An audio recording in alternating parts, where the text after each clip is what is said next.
What's good, everybody? Welcome to the Big Homies Corner, the New Year's Eve special. First off, I just want to say thank you to everybody who pulls up tonight, whether if you're live, catching the replay, or just sliding through for a minute tonight. You're definitely part of this community and this family, and I appreciate you.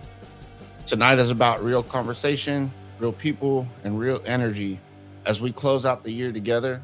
No fake vibes, no forced moments, just us building something solid together. Now, tonight is a little different because, well, we're doing this as a community push. We've got some goals we're working towards together, and we're going to have some fun with it. With that said, here's how it goes. We're at 175 subs right now. When we hit 200, I'll give a $50 gift certificate to SJS Exotics. Real love. I got one too. I'll do a 50 for me.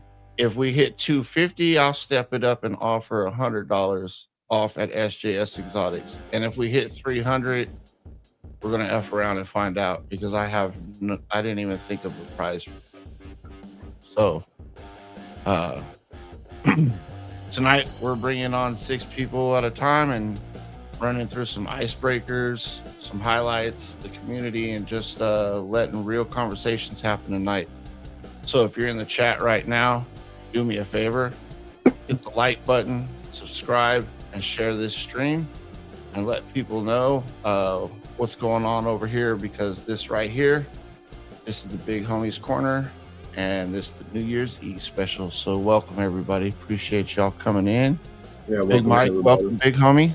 How you doing? Right, I appreciate it. I'm doing good. I don't mean to cut you off, but that music's still playing in the background. They might. Oh yeah, there you go. I got it. Yeah, I didn't want to interrupt you while you were talking. So how you doing, Sean? Doing wonderful tonight, man. We got a full lineup tonight, dude. Some of the biggest names in our area of expertise right now. It's a real honor to have each and every one of them to be on our show tonight. And yeah, we appreciate everybody in the chats also. Appreciate everybody in the chat. So all right, let's go. We're gonna start bringing people on, man, like gangbusters. Chris, how you doing, sir? Welcome to the show tonight. What's up, gentlemen? Thank you for having me, man. We appreciate you. Chris, appreciate you. On. No problem. I meant to try and talk to you about this earlier, man, but like with everything with your hospital visit, man, I felt pretty reluctant to actually reach out to you and talk to you about it, because I didn't think you would want to even do a show. Yeah, no, normally I wouldn't, but hell, I got a lot of stuff to promote, and I think I haven't been on your guys' show, since you guys started it. And I was just looking at YouTube. You guys got 227 videos? Yes, sir. I've been hard at work. Man, sir. People are sending you a very clear message if you only have 175 subscribers after that. Fucking, I'll tell you what. If you up it to your 50, I'll donate another 50.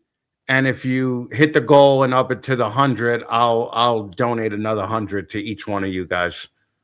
We appreciate that, Chris. You heard it here first. Yeah, we got to get you over 500, where you could at least start accepting super chats and everything like that. Oh yeah, absolutely. Yeah, we're trying slowly but surely. I mean, you got a blind guy, and we got Sean, so we're doing But the funny thing is, right now you are the only blind guy in the reptile ball python hobby. Like, you're the most well-known blind guy.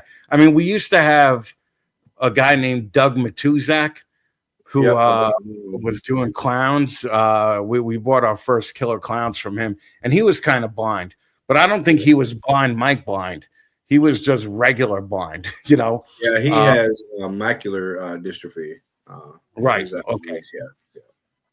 Yeah. Well, but the thing is, you're proof that you could be blind and not be a dick. All right, Doug Matuzak was a total dick, 100% right, Chris. I appreciate that, Chris. It means a lot, especially coming from you.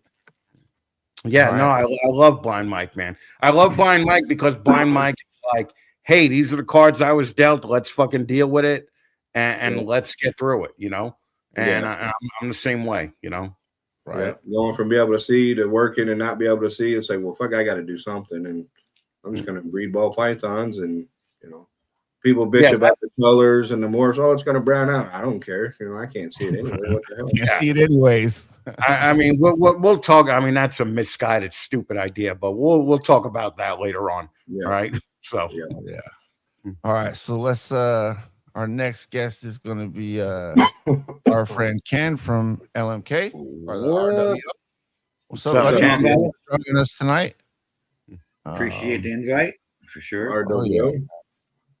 We got Sky from Sky's the Limit. Yeah. Hey, Sky. Welcome in and got, happy birthday. Probably one of my favorite homies right here, Sammy. What's up, bro? How you doing, man? What's up? What's up? Happy New Year's. Happy New Year. New Year, bro. We always appreciate Sammy. The next two that are coming up. Actually, you know what? Let's get Adrian on here real quick. All right. So, hey, buddy. We invited you here tonight because I've got these two guests on board, and I know you've been wanting to chit chat with them and kind of meet them. So, without further ado, dude, let's bring on the big boss from MC. See if you can turn it full side. Hey, what's up, Billy? What's up, Craig? How y'all doing? What's up, Billy? Hey, it's a real party now. All right. What's going on, all? Billy looks like he's doing the fucking podcast from outside. Guys. No, I'm inside. I was gonna do it in the jacuzzi, but then my luck will drop the computer in the water. Yeah, well, you also don't want to show off all the money to all these fucking loser ball python guys. You don't want to sell the dream anymore, right? Oh, look, we got sound effects too. Cool. Yeah, Sean. After 6 months, almost a year, he finally figured it out. Oh shit! Yeah, I know. It took me long enough. So, but so how was everyone's Christmas? Pretty good. Wonderful, man. Yours? Good, man. Just relaxed, nice and stress free, and so. It's always good. So I don't know what happened to Adrian, dude, but he's been wanting to meet you and Craig for a hot minute, dude. I think he took off. There's just a blank screen there now. He probably had a bad connection. Yeah, he said he's log out and log back in again. He'll be fine. I think he's trying to invert his screen. Yeah, probably. Yep. So. What's up, Sammy? What's up, Billy? How you doing? Look at you with the pink walls and everything. Look at you, like done up. Yeah, pink walls all the way around.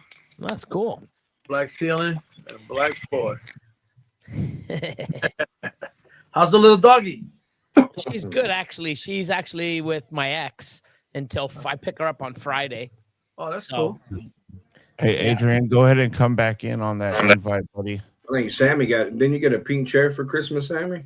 You were talking pink about shirt? Yeah, pink, yeah.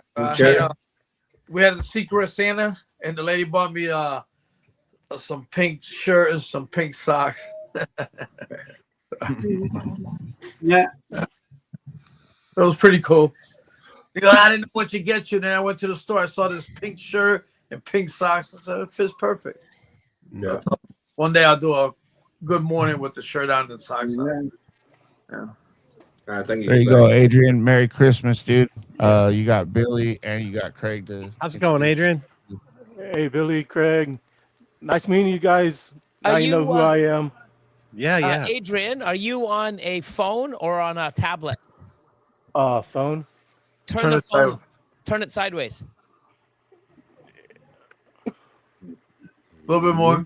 Now the rest of us turn. Now the rest of us. Now we're all like. Now you're good. Woohoo! There we go. Got him. Great to finally meet you in person, Adrian. Oh yeah. Oh man. I'm excited, dude. I'm ecstatic. Happy New Year's. I felt the same way when I met Craig. Yeah, it's common. I would like to say fuck the three of you. All right. I can't wait to meet you in actual person. Timing it. It took 26 seconds for you to say that, Chris. Usually you're in the first 10. You're slacking. You're getting old there, fucker. Dude, I know I am. Oh man, Ken's in the house. Of course, Mike. Hi, Sky. Hi. And of course, Chris, Sean. How's it going? I love the fact that fucking Mike is so massive that his shoulders don't even fit in the fucking. I love that. My belly's all pushed up against the table. Hey, he's Big Mike for a reason, guys. Oh man. Wow. And we probably should just call him Tiny Mike. Tiny Mike, yeah. Like Debo on Friday, Tiny. Yeah. Little Mike. So, So Chris, what Will, everybody this whole do for thing- the holiday season? I can't do shit now, really. I'm in physical therapy to learn how to use the other leg again, and until then, I can't really fucking do much much outside shit. So hopefully by Gettysburg, I'll be fine. So have you actually worn your prosthetic? No, it's not the prosthetic, man. It's the I'll tell the story real quick. I went in for a heart operation because they told me that there was a blockage in one of the arteries in my heart. Oh, shit. So I went in thinking it's no problem. And I woke up and my leg was killing me, right? And the doctor goes, "Oh, don't worry, the leg pain will pass. And by the way, your heart is fine. All right. The test was wrong. You know, there's no blockages." But what he did when he was going in there is he went through the groin and he just ran over 8 years of bypasses and shit that we did for the right leg to work. Damn. So the next day I called up my main doctor. I was like, "Yo, my leg is killing me." He was like, "Get in the hospital." So I went in the hospital, and then they tried to redo 8 years worth of work in one sitting. And it did not work. I can't feel from my knee down now on my good leg. So I can't like drive anymore. I can't, stand anymore. I used to do a lot of that shit, but we'll see. We'll get back to normal again. So yeah, just time. Yeah, it's fucking it's a pain in the ass, but it is what it is. I mean, I'm not gonna work with these fucking disabled veterans who've been through way more bullshit and start complaining like I can't feel my leg anymore, but it's still there. Like fucking. Dude, I can't. I got a friend that's a double amputee, and he complains about that all the time about the pain that's not there. Oh yeah, the phantom pain sucks. Yeah, phantom pains. I get those about 11 or 12 times a day where the pain is just so insane, but it's only for like 2 seconds. So by the time you really react to it, it's gone. Did they ever explain to you why the phantom pain? Because the last thing the nerve endings remember is being chopped, in half, and that's what it goes to. So it sucks. One of the things, but again, I don't want to be Sean Bradley and fucking bitch about everything. Like I can't be that guy. I already have spot, son, Chris. What's that? What's up, hey? What's up, everyone? Oh my god, my boy Jay is here.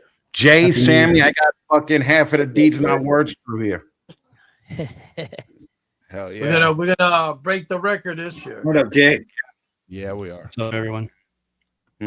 But fucking well, no, Ken fucking helped out with deeds not words too a lot. We're knocking it out. So I think I think this year we're gonna knock it out of the park. So it's gonna got some new stuff.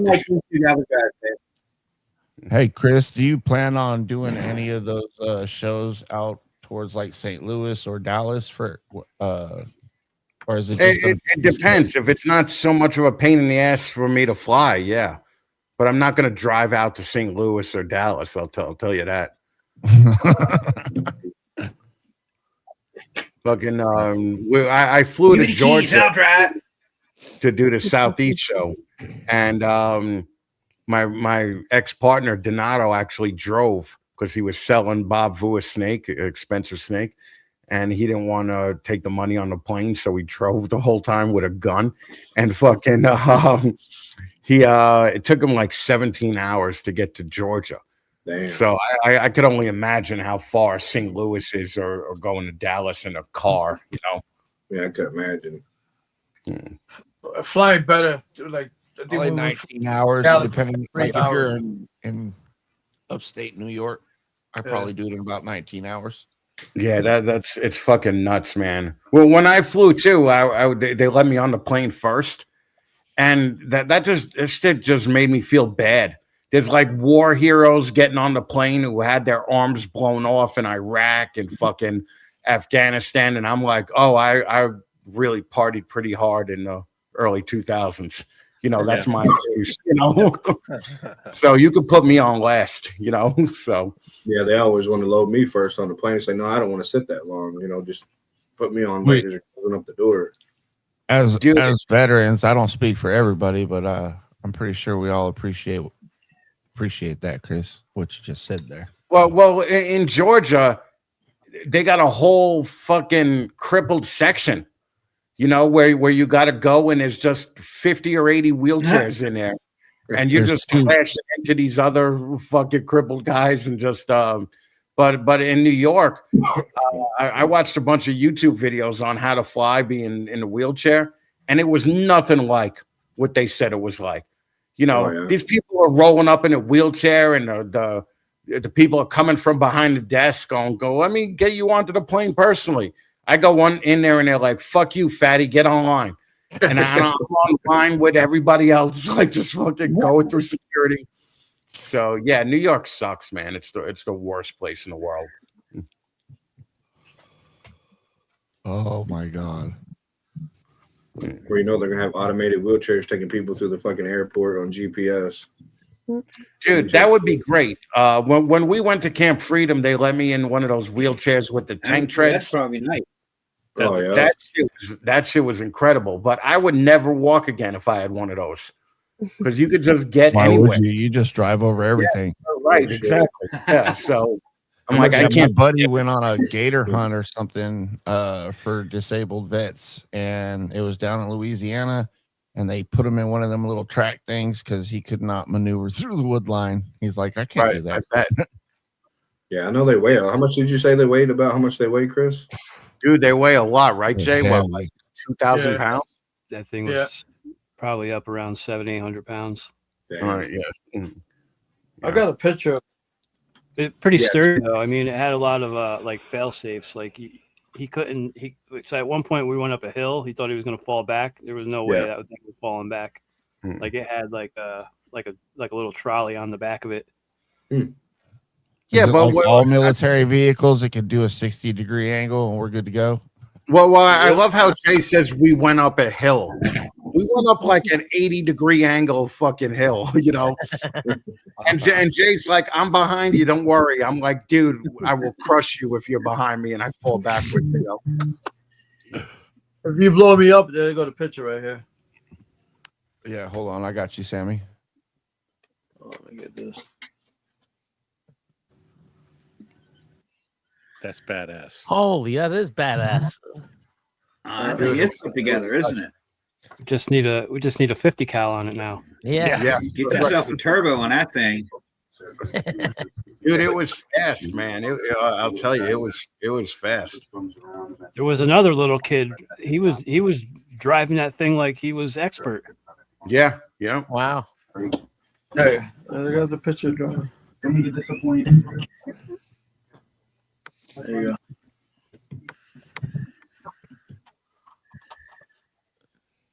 go. Hell yeah. Yeah, that was a fun trip, man. Yeah.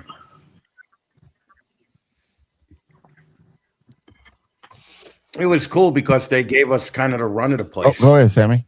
I thought you were. No, this was the two guys that we gave the check to. That's great. Jamie and Matt. Yeah.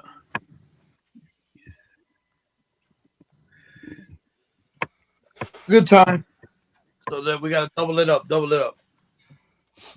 Yeah. Yeah, if we could double it up, I'd be thrilled, you know. Was that the second year you guys were doing that?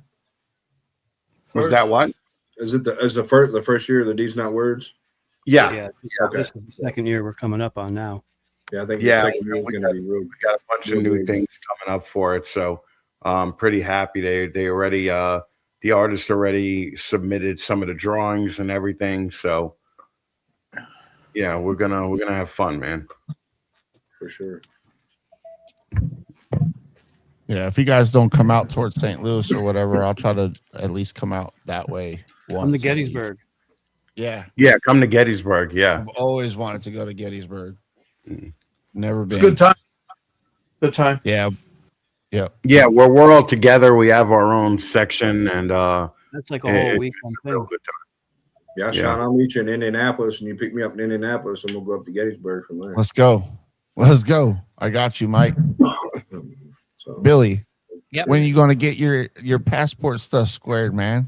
Well, now that I'm pretty much settled in here, I'll probably start that up in probably February, and then get that last part in. So hopefully I can get to say continually October, but it depends because they say it could take, up to 6 months, but then it's government. So with all the bullshit going on, that I'm not holding that with a grain of salt. Yeah, that's true. That's understandable. So it's pretty crazy. So, but I've got like half of it done. I just got to finish up the rest of it. So that's good, man. Yeah, I got to. Mine's finished this year, 2026. Got to renew it. Oh, your passport? You can do it. You can do it online. It's a hell of a lot faster. I used to work for the passport agency, and they got it now where you can just renew it online, and even do it online. It's a lot faster now, cheaper, but quicker too. I had people screaming in my ears, and one ear the computer's talking, and the other ear the people are screaming at me, telling me they're gonna kill me, and wanting the passport, and have my supervisor behind me bitching at me. It's like I can't just click on something. You got to navigate through the shit. Finally, I told him to sit down and let him do it, and he couldn't figure it out. So, yeah, I really want to maybe even like move to the U.S. would be awesome. I'm thinking Minnesota. Let's go. Thinking going to Minnesota and maybe opening up a couple daycares and that's thinking, man. Have ball pythons in the back and the kids in the front. That's a you don't even need the kids. Don't worry about it. Yeah, nobody needs. No, I want the kids so they can help me clean the snakes. Right? Come on. Right. Get Imagine fucking Billy gets 50 fucking Somalian kids working for 80 cents an hour. Right? Like fucking. Oh, shit. Oh my god.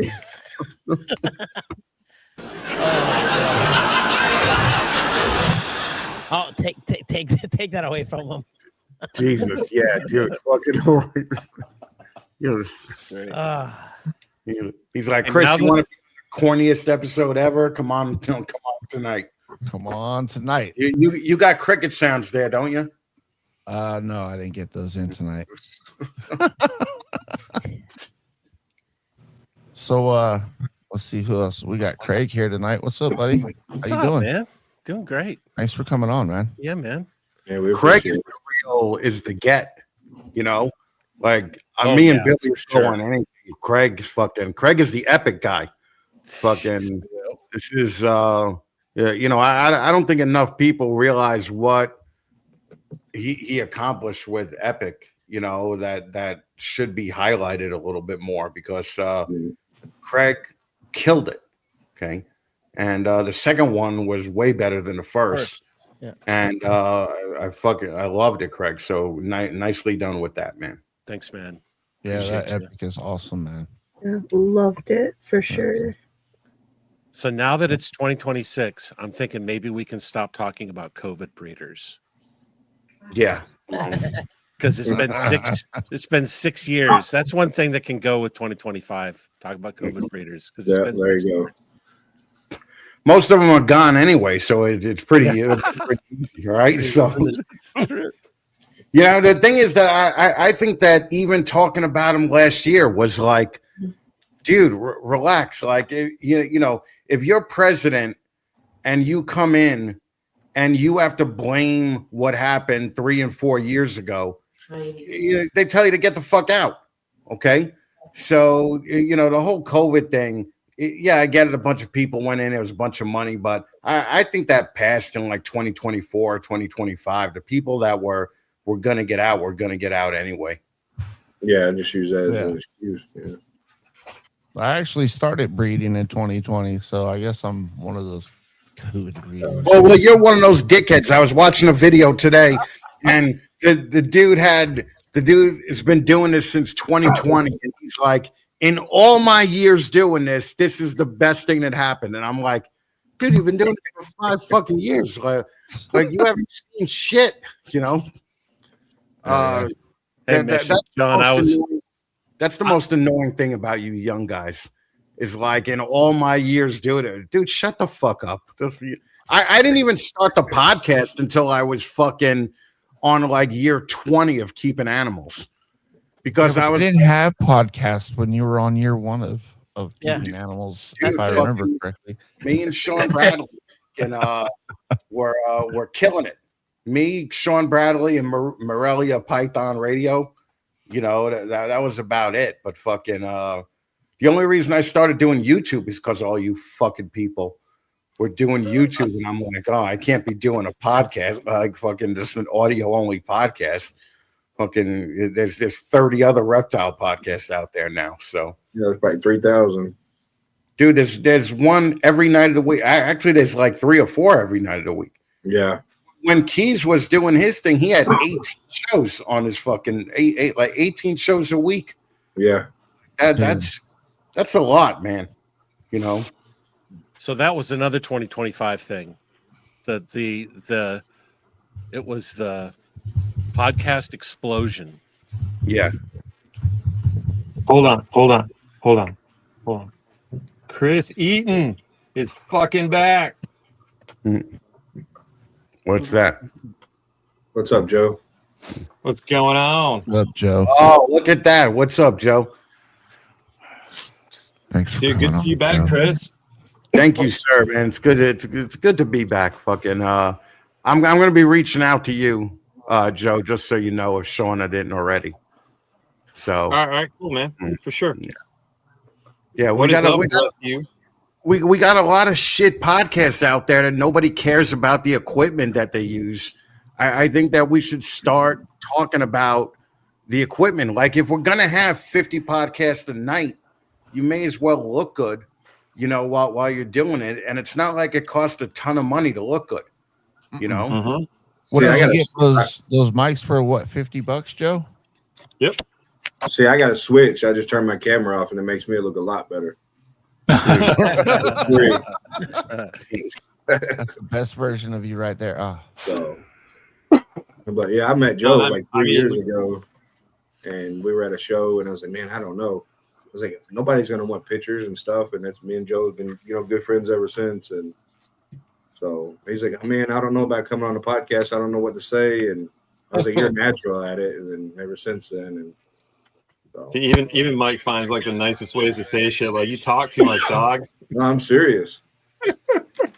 Well, the nice thing about Joe is like there's about 500 Joes that come into the hobby every year, but only like 2 or 3 of them are good, right? Well, like you know, everybody else, claims to be a photographer or a videographer and all that, and they all suck at it. Joe kills at it. Yeah. Yeah, he does. They just posted something. To be clear, man, there are some really good photographers out there. I'm unique in one aspect. I do all my stuff basically at the shows for the most part. Everybody else does theirs almost exclusively in their own personal studio. So that's what makes me a little different. I do mine on site. You know, the first time I saw Chris, he was giving somebody hell about having crappy cameras and stuff. So I thought I'd better buy some good shit. Well, dude, like if you're gonna look like shit, don't go on the podcast. I think that's worse for you than just not going on at all. Right.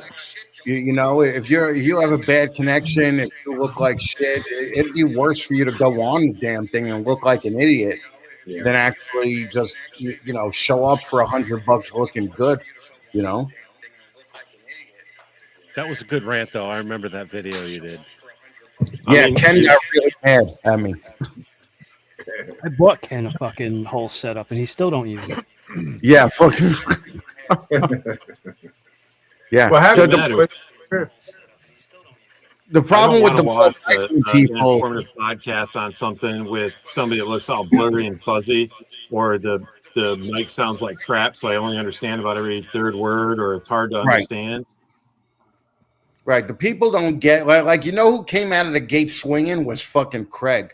Craig came out with Leviathan level videos, and That's a little taking it too far there. Craig still looks, probably the best on podcast than anybody I know, So you could tell Craig looks good now because I got an echo. When Craig puts out those videos of him walking, he doesn't look nearly as good. Okay. Right. All right. That's right. I don't have the Instagram filter on. Yeah. Right. See, buy a bunch of cheap lights. You set up your little studio like this, just like what Chris is doing there in his background. It doesn't. A lot of the stuff doesn't. To get that ambiance doesn't change. I've got just Fiat lights you get from Menards. You plug them in, you hook it up to an app on your phone. You can change, the brightness and stuff and the color. Right. It really does change the look of everything. Gives ambiance, gives you something to look at other than just that. Right. Exactly. Yeah. But Craig, I try and explain this. What? Wow. I'm going to take that in the most positive way possible. Don't worry, Craig. Walking's not my strong point either. Yeah, me either. That makes 3 of us, so we're good. Make 4. What's up, Kyle? Make 4. I weeble and wobble. Yeah, Sammy was the best when we were in Canada. Fucking Sammy was talking to Adam about all the metal stuff that he has in his body, right? And Adam from Proper Royals just goes like, "Jesus, dude, like, what's wrong?" And Sammy's just like, "Well, I fall a lot, okay, and that's why I have all these problems." And I didn't really believe him until I saw a video of Sammy falling, and I was like, "Dude, I'm surprised he's as good as he is." After that one fall, I thought the dude was dead. Okay, so Sammy's a maniac, man. Fucking Sammy's one of my favorite people in the world because he and I hated Sammy when I first heard of him. Like I hated him. Like fucking, I was just like, fuck this guy. He's aligned with Holly. Like fuck Sammy. And then I met Sammy. I met Sammy at a Bigfoot convention, right, in Connecticut. And I was like, this is the most awesome dude in the world, right? So fucking, yeah. Let's go back to the Bigfoot convention. Yeah. Yeah. Rewind that. Go ahead. The best part about the Bigfoot convention was there was, I've told this story a bunch of times, but fucking me and Paul from Large Marge get there, and we drive past the handicap spots, right? And we call them the retard spots. And fucking all the retard spots are taken, right? So we ended up having to park like a mile away in the parking lot, right? So we roll in, we meet Sammy, we make fun of a bunch of fat women. There's a bunch of fat women selling fudge at the Bigfoot convention, which was awesome, but still like not necessarily on topic, right? So we're leaving the Bigfoot convention and we're walking with Sammy. And Sammy looks at me and he goes, "I got me a handicap spot." And I was like, what? And he's like, "Yeah, I came early, right?" And he got a handicap spot. And he goes, "I got a sticker, right?" And I'm like, "You motherfucker, you don't have a sticker." He showed me a sticker. It was like his granddaughter drew a retard in a wheelchair. and he's like, "Yeah, no, it works, And I was like, "You motherfucker, you stole my spot, right? Those spots are mine now, right?" So fuck Sammy. But that made me like him more, So yeah, no, Sammy's great, man. I love Sammy. Getting to meet Sammy and work with Sammy is like Sammy lights up the fucking room, man. You try and be the fucking you know, the guy in the room that's the coolest, Sammy walks in and just fucking trounces you. You know, Sammy's the guy in any room that he's in. So it's always a crowd around him at a show too. Yeah, I love his early morning videos. Are a big motivator every day. Hello, everybody. Yep. Every morning. Every morning. It's about time to get up between 6 and 6:30 in the morning. Sammy sends the message come through notification to my phone, and I listen to it, and it's time to get up. It takes me about 45 minutes to text everybody to say good morning. Dude, I'm in like 11 groups that he's in, so I get 11 messages. So when my notifications go off one after the other, I know it's time to get up. Yeah. Thank you. Appreciate that, Will. One night it was 147 notifications. It's like, oh my God. Yeah, no, Sammy's a nut. Sammy's wife is awesome too. She came to Camp Freedom with us. It was a lot of fun. Yeah, Sammy's just one of those good people, you know. So I think the whole community as a whole are pretty good. I mean, they've been very accepting of me and supportive and encouragement. Part of one of the best groups I've ever been in. And what? Really? Yeah. Really? True. I've upped my 20% shit, good people, 80% assholes, to 30% good people, 70% asshole. But the majority are still assholes, man. Yeah, man. You know. Agreed. Yeah, they're out there. Hey, Jay, I didn't want to miss you either. What's up, brother? Welcome for jumping in, man. How you doing? Happy New Year, everyone. Happy New Year. You're firing off a couple of AKs at midnight? I might actually. He might. That'll be a lot of fun. I might do some celebratory shooting. Yeah, we'll be up in Gettysburg with Jay. You know, March 28th, right? 28th, yeah. 28th. We have a good time. Chris, we've never met before, and kind of what I'm doing, I got involved with ball pythons because I spent my entire life afraid of snakes of all kinds. And something just clicked in me one day, and I woke up and said, I don't want to do that anymore. I don't want to be that way. And started studying, and then, you know, bought a few here and there until now we got a whole room full. But I found out that working with the ball pythons and caring for them and things, it relieved my PTSD, anxiety, and stress to the point I don't take medicine at all anymore for that stuff. Yeah, I could see that.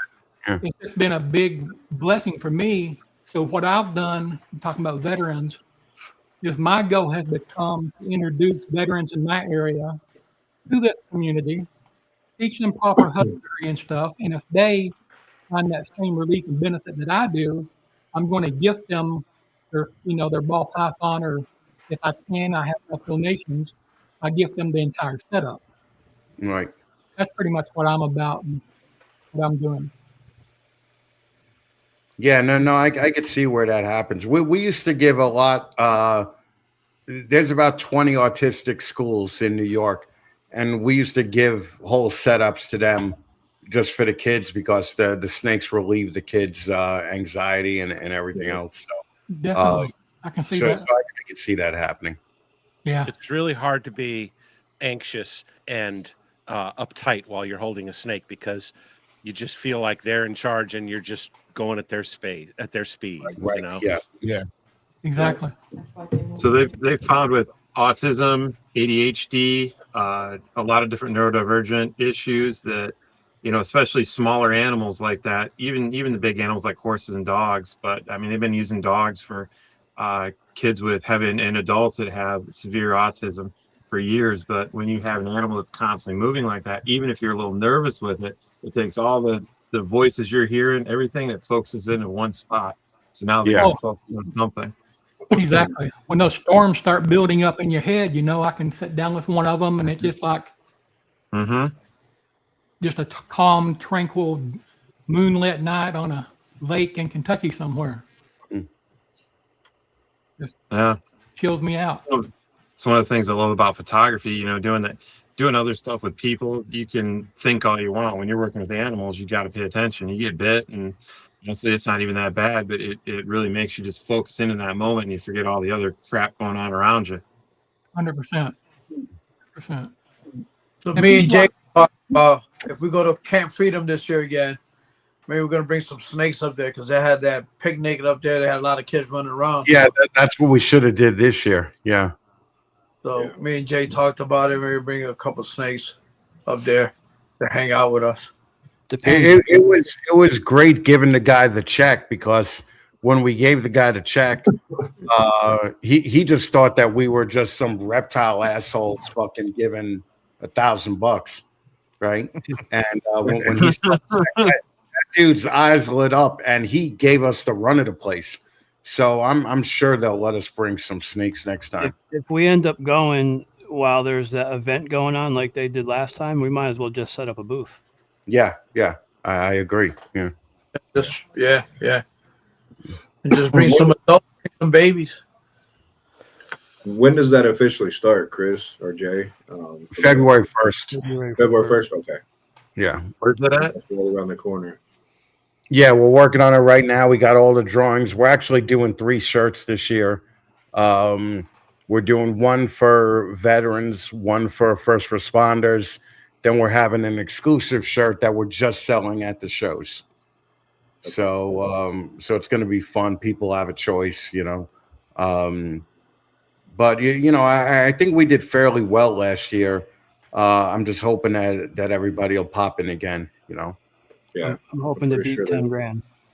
Yeah, I'm hoping 10 grand too. That's great. I'm hoping 14. I've been collecting names for the back of the shirts. I got probably 8 veterans. I think we could fit 8 more. 16 total, right? 16 total. Yeah. Yeah. And then for law enforcement, I'm hoping Paul and Kevin could pull their weight on that. Yeah, I think the law enforcement and EMT people, they'll know.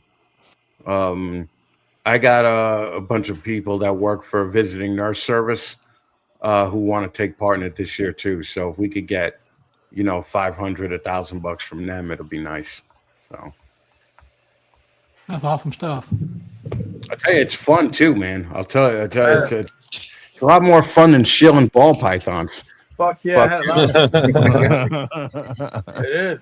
No, you know, Sammy was at these shows holding a snake, and man, Sammy just was taking pictures with everybody. And while they're taking a picture, Sammy's like, "By the way, it's $5, you know, for the picture." That's great. And people just paid it right there. Yeah, it was great. The best one is for the picture, Sammy. That's it. Yeah, well, we're trying to raise money. Well, we had a girl. I said, we made you know, we're $750 at one show. Yeah, we're taking donations. She goes, I only got change. I said, we take that too. See that little bucket over there? You can throw change into that bucket. And she threw it. When me and Jay were counting the money, we're like, who the fuck gave 80 cents? Right? And then Sammy told us the story. Yeah. He's like, oh, that's from that the girl. pandemic. I had a gunsmithing business. That's hilarious. And worked on guns and taught gun safety and things. And we chose Soldiers Angels as a charity one year and built a couple of custom AR-15s, put all their logo and graphics on it and things, wrapped them off. That makes a lot of money too. And I'd be willing to do something like that for you guys up there when you get ready to do that. It's not a big deal putting one together. And I've got friends still who'll do the graphic work and things. Oh, hell yeah, man. I would love something like that. I know nothing about guns. Like, I'm a total fag, right? Like, fucking, I literally, because like in New York, it's like 5 years to get a permit, right? So, and I'm just like, yeah, I'm not doing this. You know, this is ridiculous. Hey, Chris, if you come to Michigan, and even blind people get them. Oh, yeah. They just give them away up here. Hey, in Florida, you can have one period. In Florida, it just don't matter. You just carry it. Dude, I've been watching this show on Max, HBO Max, called "It's Florida Man." Yeah. What's and it it like? just shows every fucked up story that came out of Florida for the last year and a half, 2 years. And I'm thinking, wow, this ain't a bad place to live. I gotta, I have to admit that there's like fucking dudes just chasing alligators out of parking lots and they get their arm ripped off, by the alligator. It's a great show, man. So in Florida, I know in Tennessee it's a little bit easier, and that's where I plan on ending up. So hopefully, I'll get a couple in Tennessee. I'll just start shooting shit. Florida's really two states. You got the Panhandle, and you got the rest of Florida. Up in the Panhandle, we're just 100% redneck country boys. I was gonna say the Panhandle. That would that be considered Jacksonville? No, this is over towards Pensacola. Okay, all right. Because I know Jacksonville is a shithole, right? Yeah. So, one of the jokes we used to use in the band, because we played Jacksonville a lot, was, she looks like the 3 a.m. shift at the Jacksonville, Florida Waffle House. Yeah. Right. Tons of missing teeth. Hey, I was stationed in Savannah, Georgia. I've spent lots of time in Jacksonville, Florida, dude. I know what you See, all the waitresses that don't have a full set of teeth. Yep, fucking. Now, where I live over here in Pensacola, I'm about 10 miles west of the Alabama line and about 30 miles south of the Alabama line. Okay. East LA, East Lower Alabama. How close are you to Elgin Air Force Base? 30, 45 minutes. I trained, part of my Ranger school was there. Oh, cool. That's awesome.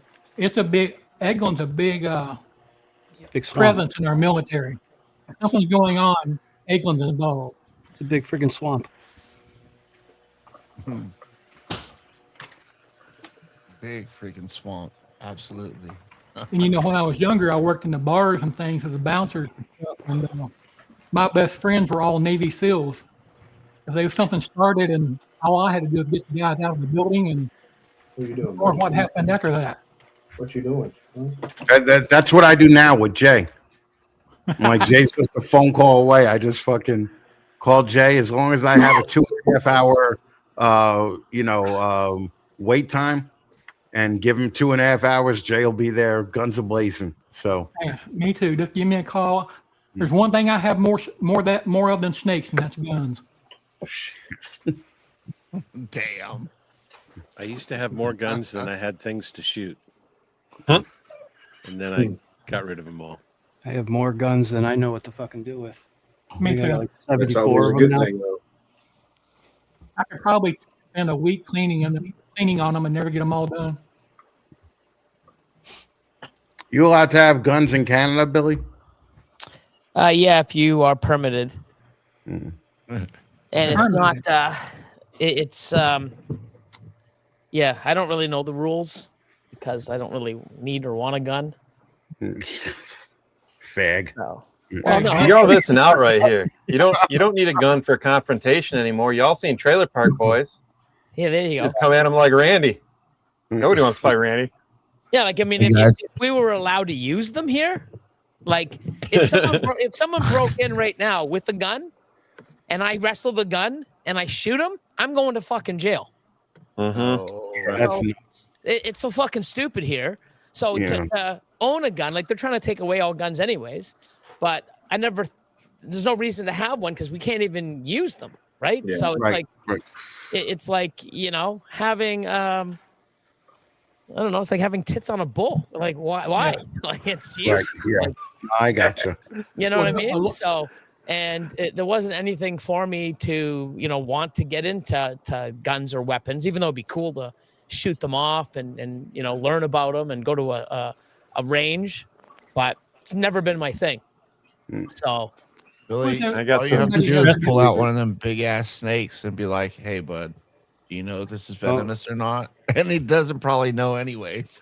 Going to the well, no, I range mean, is if a anything great ever stress happened, like reliever. if a motherfucker came in here and I wrestled the gun from him, or he ain't leaving and no one's knowing he came. Like that's just how you do it, right? Like, Yeah. you know what I mean? Like, I'm gonna call the police after I hurt a guy that came in to hurt me, and then I'm going to jail. Like, fuck that. Yeah, nobody that's knew. crazy. I'm going to walk out front and the neighbors are going to hear, did you hear a gunshot? Yeah, I don't know where. I think it came from over there. That's how I'm doing it. And then I'll go in and finish the job after. Like that's what the hogs are for. Yeah, see, in Florida, if you do that, you'll be on the news the next day, and the governor will give you a medal. Yeah, and I mean, it's like we can't do anything here in Canada. Like I'm not even joking. We couldn't take our pit bull when we owned one into Ontario. My grandma lived there for about 30 years, and up in Middle Ontario, up in the Bracebridge, Muskoka area, and that was the thing. Like we'd always have to board our dogs. We couldn't take it up there. Yeah, it's crazy. Like Florida, they would give you a medal. They're like, hey, we actually have the police, and you can like if you know, there's no way you can look at it and you can Google it. The police actually had a big news conference going, hey, everybody, crime is getting out of hand. We don't want anybody hurt. So when burglars come into your house, just leave the keys and at the front door, you know, and just let them steal what they want so that they don't confront and harm your family. Because if you fight back, they're going to harm you and beat you and maybe, so just, so then all these YouTubers were going out and going, hi, how you doing? Welcome. Hi, here's the keys. Here's my selection of watches. My wife's upstairs already, and I hope you like black. She's in a really nice black lingerie. Go do what you want. If you like some money, how do you want them in 50s or 100s? Like, it's just hilarious. But that's what our police force is saying. Let them come in, leave everything at the door so that they come and take what they want and leave. All they want is your goods. So if you give it to them, they'll come in, grab it, and leave as fast as possible. What the fuck? That's not happening. But that's how our police force is here. You can Google ours up, and several of the sheriffs in the counties will tell you that if you come through your front door, they're dead, and it's all good. Yeah, it's almost like I'd be sitting there like, come on, motherfucker. Sawed off shotgun, just rocking away, waiting for someone to come in. Hey, guys, I'm going to run this commercial real quick. We'll be back.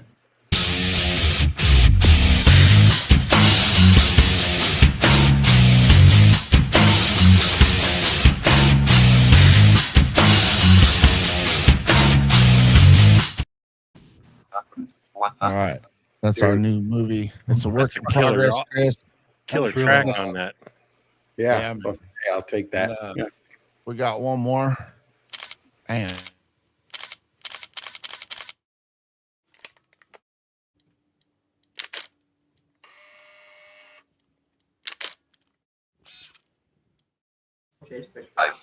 I just want to give a huge shout out to those two guys, man. They believed in me and Mike on the show that we were going to put out, and they put their name on it. So thank you, Chris, and thank you, Joe. I really do appreciate y'all this year. Well, until you hit 1,000 subscribers, don't ask for any money, okay? All right. You're good. Hey, hit that sub button right now. Right now. Oh, man. Friendship's good enough. Yeah. Oh, they're pretty dope commercials there, too. I think you ought to give a shout out to the guy who made them for you. Hey, shout out to Will right there. Shit. Yeah, Will. Portal. He'll be on here later. He's a good guy. Yeah, Will is a good guy. Yeah. Very helpful. Very helpful. Say what's up. He's in the chats. Oh, yeah. What's up, Will? Yeah, all of Ken and RWO and Sammy. I mean, there's a lot of people that we appreciate. I don't know what happened to Ken. He must have left. I know he's having trouble with the internet all the time. Yeah, they'll fix it and then it goes out but yeah.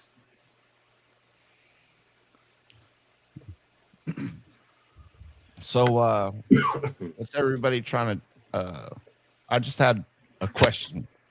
What is everybody's one lesson they learned in 25, and what's one thing they want to do different in 26?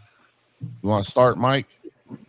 I'll pass. Go ahead. Somebody else go. All right, go ahead, Chris. We'll just go in order. Oh, always pee before you leave. All right, that's what I learned in 2025. Like this fucking always do wisdom hard earned. Force one out. Okay, so But it's I just hope to spend none of 2026 in the fucking hospital. I've had my fill for a couple of years, so I'm good. Me too, brother. Me too. Yeah, that's gotta suck being in the hospital here, that dude. long. Same here. Dude, 3 months I was fucking first name basis with all the nurse staff and fucking yeah, it was pretty annoying, you know. So it is what it is, but hoping not to repeat that. I think last year from April to June, I was either in the hospital or a rehab facility. I understand. Yeah, this year, August to December, I was in there. So It's not the most fun I've ever had in my life. yeah, you and me both. So what about you, Sammy? I gotta make sure I tie my shoes before I go to work. That way I won't fall. That's what happened the last time. I shut the door, my shoelaces were under the door. So when I went to take a step, my shoes were under the door. And then try to go 3 months without falling. There you go. That one time, I fell Achievable again. right there. I think you should start small. Let's go 3 days without falling. Yeah. 3 days without falling, and then we can work on months. Fuck everybody. I think the obvious question is how long are Sammy's shoelaces that fucking they're getting caught in the door after you have already walked through it?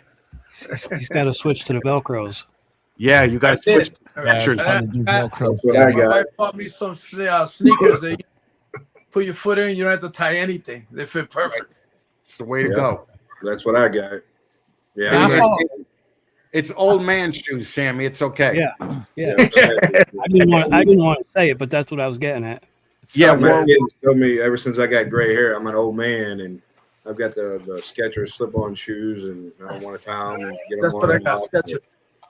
It's like I'm not going to take life for granted and just distress and like not be so uptight and have so much anxiety. Just try to let everything go that stresses me out. This new year, and just try to take a deep breath and then start over. I mean, it's a new year tomorrow, and so got a lot going on over here, but we're gonna work through it. So A lot too, Sammy. I can't feel my feet because of neuropathy. So sometimes I don't understand where I'm putting them. No, I don't know.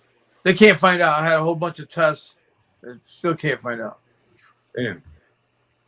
You might have a pinched nerve or something. Everybody, how come the excuse of Sammy just being a little bit retarded?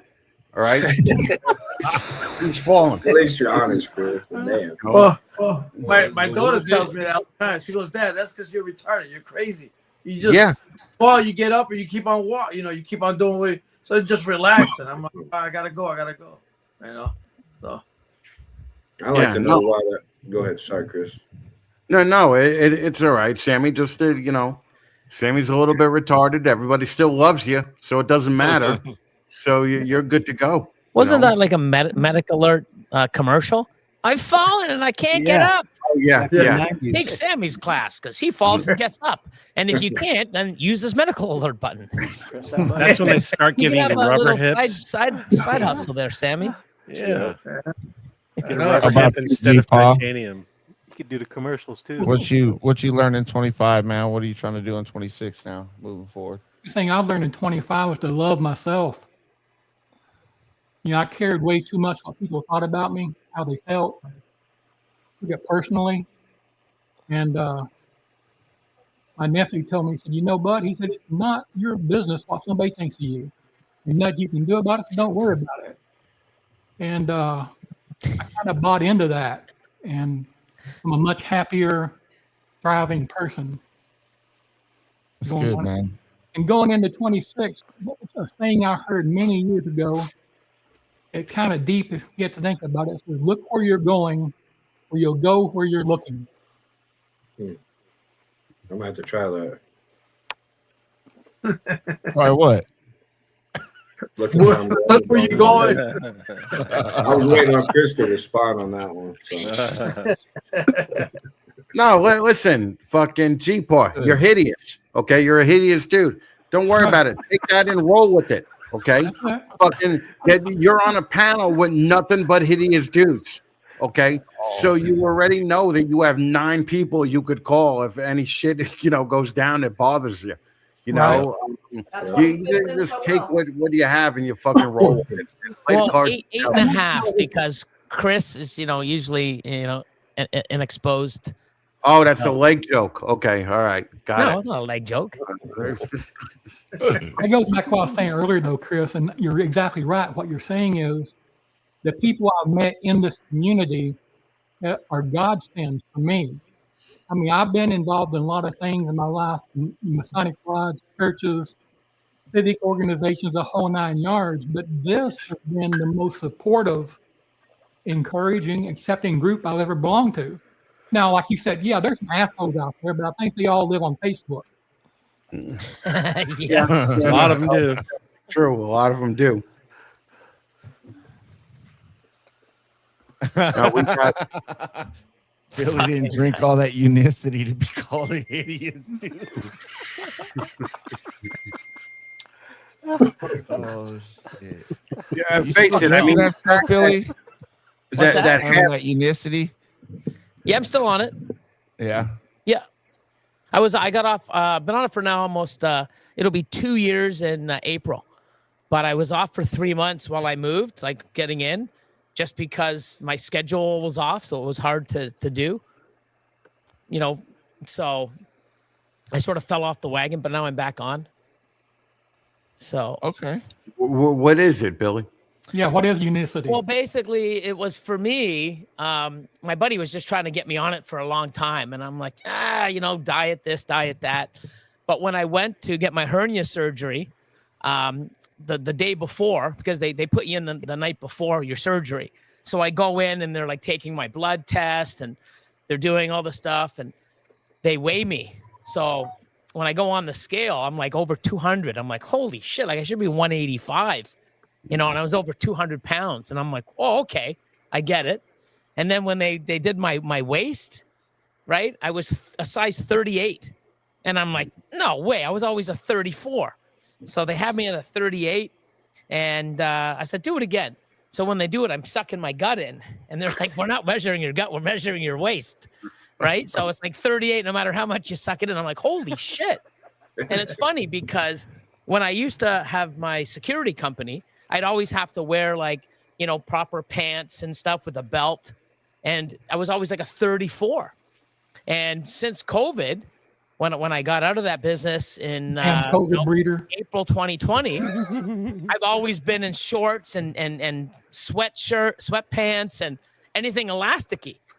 And of course, I would eat whatever I want and did this. And I gained a lot of weight. And then when surgery happened, the surgeon came in and said, hey, when we opened you up, we had to, instead of giving you like 11 staples, we had to open you up and give you 21. And you had a lot of, you have a lot of visceral fat, just to let you know, and it's like, wow. So I'm sitting there and I'm like, okay, well, there's no way I can go off on a diet, like eat vegetables. And I just love my food. So I messaged Buddy while I'm in recovering. And I'm like, you still do that stuff? Does it work? He goes, dude, it's the best thing I ever did. So when I got on it, I got my first pack probably about 2 or 3 weeks after I got out of the hospital or the clinic where I got my surgery done. And within 3 months, I lost over 20 pounds. Damn. And I went to a size 34 within 3 months. And cool. I never did anything different. Like I still eat the same shit. I eat a donut a day, drink my coffee, but I just cut out a lot of the crap and taking the unicity. And with the unicity, it's more about fasting. So I would I would have my last meal around 8, 9 o'clock at night. And then my first meal would be like 11 or noon. So I would have breakfast at lunchtime. Right. Gotcha. That 16 hours, 14 to 16 hours of fasting is when your body's, breaking down food and all that other stuff. And like I said, I'm a believer in it because I'm drinking a drink in the morning and I'm drinking another drink before my dinner. And I'm eating exactly what I did before, and I've lost and maintained the weight. Like even Craig was on it for a while, and you plateaued at about 30 pounds? About 20 some, yeah. Yeah. But for me, it's so simple, right? And, it's just cutting out a meal, And for me to stay on something and seeing it work and still like abuse the system and still have it work, I'm very happy with it. Right. You know, Is it very expensive monthly? I think that's a great story, and congrats on all the weight loss and everything. But I think the term that everybody should take from Billy's story is, I had a lot of visceral fat on. Fucking Sammy, you have a lot of visceral fat on you. Oh, Right? definitely. Right? Fucking Well, take some ethnicity, I know that right? I know that I did. I started 2025 weighing very close to 500 pounds. You fat fuck. Okay, Jesus Christ. And Yeah. I'm down to 348. Wow. Yes, man, that's good. Fucking great. So man. is That's visceral fat the fat that really kind of feels deeply and gets really emotional about things? Yeah. It must be. I had a lot of that going on. There's a lot of visceral fat in this panel. There is. There is. But I mean, I've been healthier, and everybody's like, you know, I mean, you can see it in my face because if I look at pictures like 2 years ago, I can see how chubby my face was. Right. I feel healthier. I look, you know, a Like lot shit? thinner. Well, I'm always feeling like shit and looking like shit, but you know, you You can't look do like nothing. you're rant ready. There's nothing that you can take to get rid of that shit.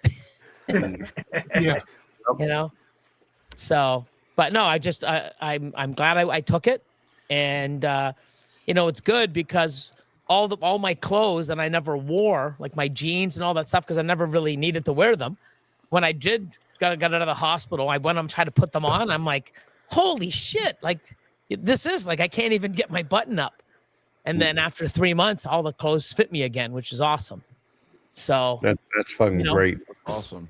yeah, it was good feeling good when you lose because I weight. needed it, right? And for me to get on a diet, you know, where you got to cut out, you know, oh, you can have baked potato, but you can't have butter, sour cream, onion. You can't. What's well, the why point? fuck that one? Like, Right. what's the point of having a baked potato if you can't have? Right. The reason why I have like a coffee, you know, why I have my coffee? It's not because it's black, because of the cream or the flavored cream and the sugar. That's Right. why I have coffee. So if Yeah, you're gonna have this nobody black likes why would coffee. Yeah. you know, that's why I do it. You know, I love my chocolate. I love my donuts and croissants and everything that you're nuts. I love pasta. I love sauce and meat, potatoes. I don't What'd do you say? veggies. Pasta? Pasta. Fucking, You know, like pasta? the boot pasta. Pasta, That's pasta. That's so Canadian. Yeah, fucking. Yeah. That's as Canadian as asphalt. Pasta. A boot? Yeah. A boot? We don't say a boot. It's a boat. Out and about. Out in a boot. No. So Canadian twang. but yeah, no, I mean, it's been good for me, and I really haven't changed my diet. I still do the same thing, and the odd time I'll pound down a monster, but I'm not having like 2 or 3 a day for like 4 years in a row. Oh my god. You know, I Dude, stopped I'm that. surprised you didn't get bad kidney stones from that shit, man. Yeah, not yet. Not yet. So Well, you don't want any. I've had enough for everybody. yeah, but I do got to get my gallbladder out in March, and then Oh, I you do still have got that thing. yeah. So I got to get that taken out, and then I also have to get my second hernia done. So after about 3 months after my one hernia, so I never had any problem except for my one hernia. Get it fixed, and then 3 months later, oh, what the fuck happened on the other side? So Damn. now I got to get the other one done. So I'll book that in the sometime in the new year. But besides that, that's about it. That's crazy. Yeah. Hey, how about you, Jay? What you learned from 25? What you trying to do in 26, man? I don't really think about that. I just keep pushing forward with what I got going on. Like once I know you learn what you learn. You're I can't constantly remember. learning. I learned a lot about investing in finances this year, Cool. That's which a good thing which to get into. will reflect in the future. How about you, Craig? I don't know. I think I really want to get more balance in my life between work, snakes, family, things like Epic, so that when I'm throwing myself into one, the others don't suffer. And so that's really, I'm trying to find some balance and trying to get some help in some areas with the snakes and some other areas that will help me get some work-life balance. That's important. And I learned that last year because it was really, we had a lot of things that took a lot of my full-on attention. And when I'd focus too much on work, my husbandry suffered. When I focused too much on the snakes, my work suffered. When I focused too much on Epic for 2 months, my work suffered. And so I need to sort of smooth things out a little bit so that I can just be a more well-rounded person this year. Finding balance can be very difficult, huh? Yep. I think everybody here would agree.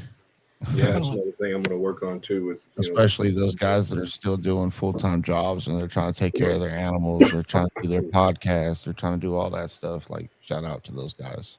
Yeah, the thing is, we don't want balance, really. We want to kick ass at everything. And since Chris hasn't said it yet, Sammy needs some damn balance. Need some damn balance. Yeah. Joe, what about you, man? I'm going to take Sammy aside and be like, dude, listen, we're going to do a little intervention for you. You are viscerally fat and you need to find balance. That's what I'm going to tell Sammy. I'm going to have to print that on the shirt. All right. Really fat. Mike, he can use you for a tripod. Right. Yeah. Visceral fat pythons. Craig, you're looking kind of fat. Yeah, but it's a visceral fat.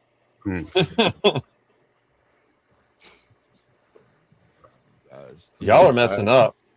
There's going to be this little tarantula girl, 4 foot, I don't know, Sammy 6, that's going to come on here and beat us. We keep messing with Sammy too much. Yeah.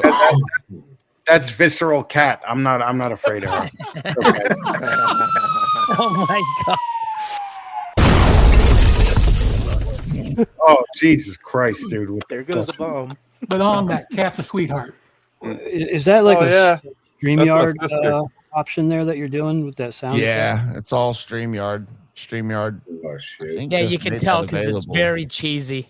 Yeah. Feels like we're in a ballpark. Hey, don't talk about cheesy, Billy. I remember when you got that voice changer, bro, you were all over that Yeah, shit. but it's the Roadcaster. Actually, the sound effects are it was higher quality. Right. Higher quality.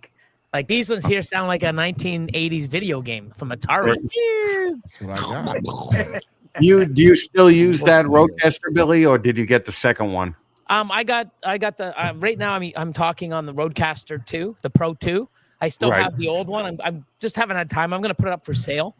But, I've got it sitting collecting dust. So I'm gonna put that up with 2 mics because I have the 2 here. And, but I think the Procaster 2 has a few more features. I mean, but for what I do, they're both fine. Right. So I this have was the just a little Duo, bit more but I haven't fancier. figured out how to use that actual soundboard to make anything. Dude, you got happen. the giant buttons on it. You could use those.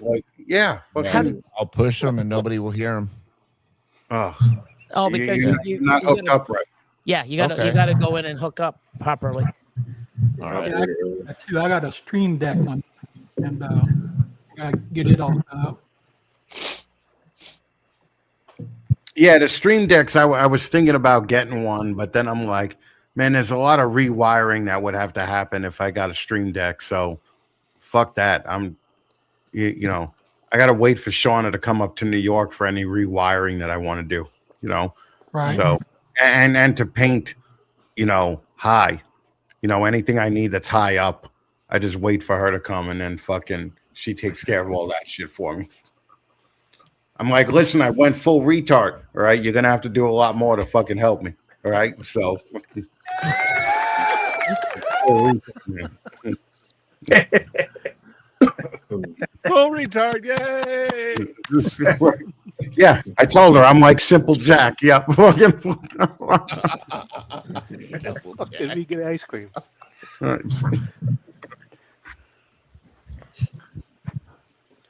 Man, there's a lot of dead air on this fucking podcast. You got How fucking is there dead air 10 there? great people on here. Why is there dead air on here? Fucking, I don't know. come on, Sean. Fucking step it up, man. Has everyone answered your question? Did we hear from What Adrian? about Adrian? Well, I was waiting on Adrian. Adrian's kind of Yeah. So, yeah, you're right, Craig. We need a little bit of balance, and yeah, I learned a lot of stuff. Trying to find myself and just better health and ball python wise and still learning and keep messing up and keep learning. You just got to get back up. I heard that. Yeah. Awesome, man. Dude, you'll always mess up. Just remember, like, every setback is a potential comeback. Okay. Oh yeah. So don't worry about it. So you know, when you feel like being retarded, be retarded. All right. So fucking, you know, plenty of. What are you like? 26? You got plenty of time. No, I'm 45, man. Oh, you're an old fuck. Okay. What? What? Who's the oldest on the 45. You look half my age. Get out of here. On. Yeah, 45, Bro. man. Yep. You look like the high school kid down the street, bro. Yeah, you're some kind of Look at this Asian. gray in the hair. You ain't 45. Get out of here. Yeah, dude, you don't even have you don't even have no grays. Look at this. I got a little bit gray. Dude, Get out of here, bro. I'm over here like a gorilla. Get out of here, bro. What kind of not gray? Here comes some gray. I'm not Asian. I'm Filipino. You're not what? Who's the oldest on the panel? I'm Filipino. You feel well? That's some kind There's of a lot of Asian. gray. No, I got not gray. Asian. Yeah, I got a little bit of gray. China's Asian. I'm gray. We're all a little bit gray. Mm-hmm. Did you say you had a game, Sean?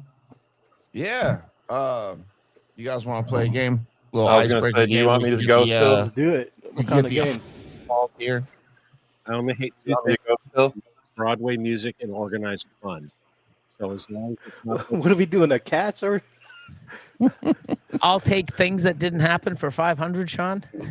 All right, things that didn't happen for 500. Somebody sold a $15,000 ball python this year. Who was it? Nobody. All right. Nobody sold a $15,000 ball python. Good night. I sold one for 10. Yeah.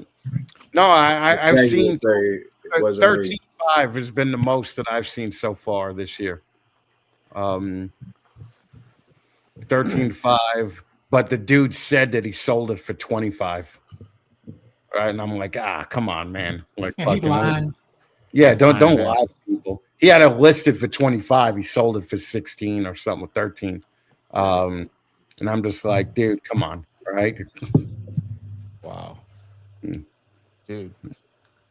I think that what everybody has to realize is that all their ball pythons are going to sell for $800, you know, and fucking go from there. Because I was looking at Morph Market, man. Chris Logic. I'll take it. Yeah, there was no on the auctions. There wasn't a snake going for above $500, man. Yeah. Yeah, but you're putting low end quality, I shouldn't say quality, but lower end genetics that are readily available, and there's a lot of them out there. You know, you didn't see triple and quad recessive visuals. No, on there. no, of course not. But I've seen ones that look just as good as those. Oh, 100%. You know, Hey, I got a honey cypress clown for sale, female.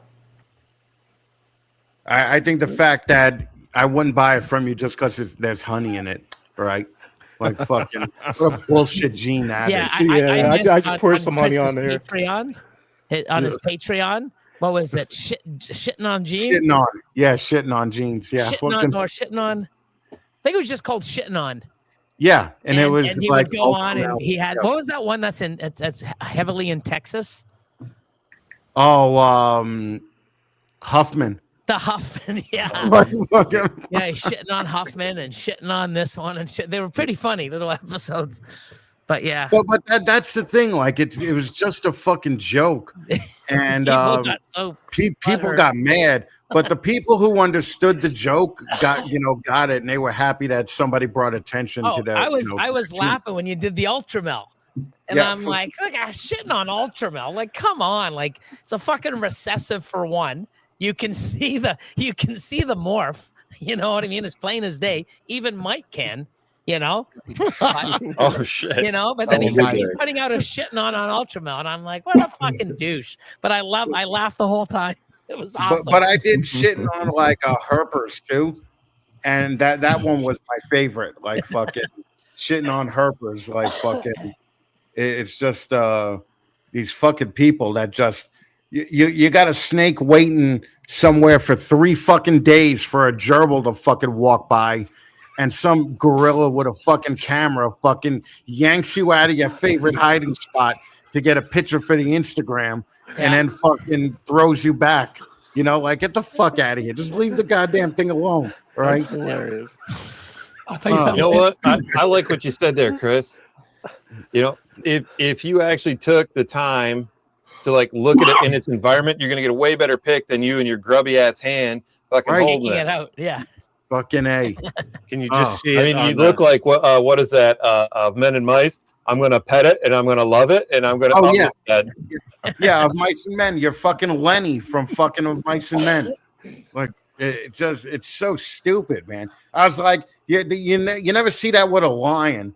You never see some idiot walking up to a lion being just kicking it in the face and fucking getting a picture with it, but fucking, you see a fucking snake somewhere, dickhead gotta fuck with it. In its natural habitat under corrugated tin. Right. Yeah.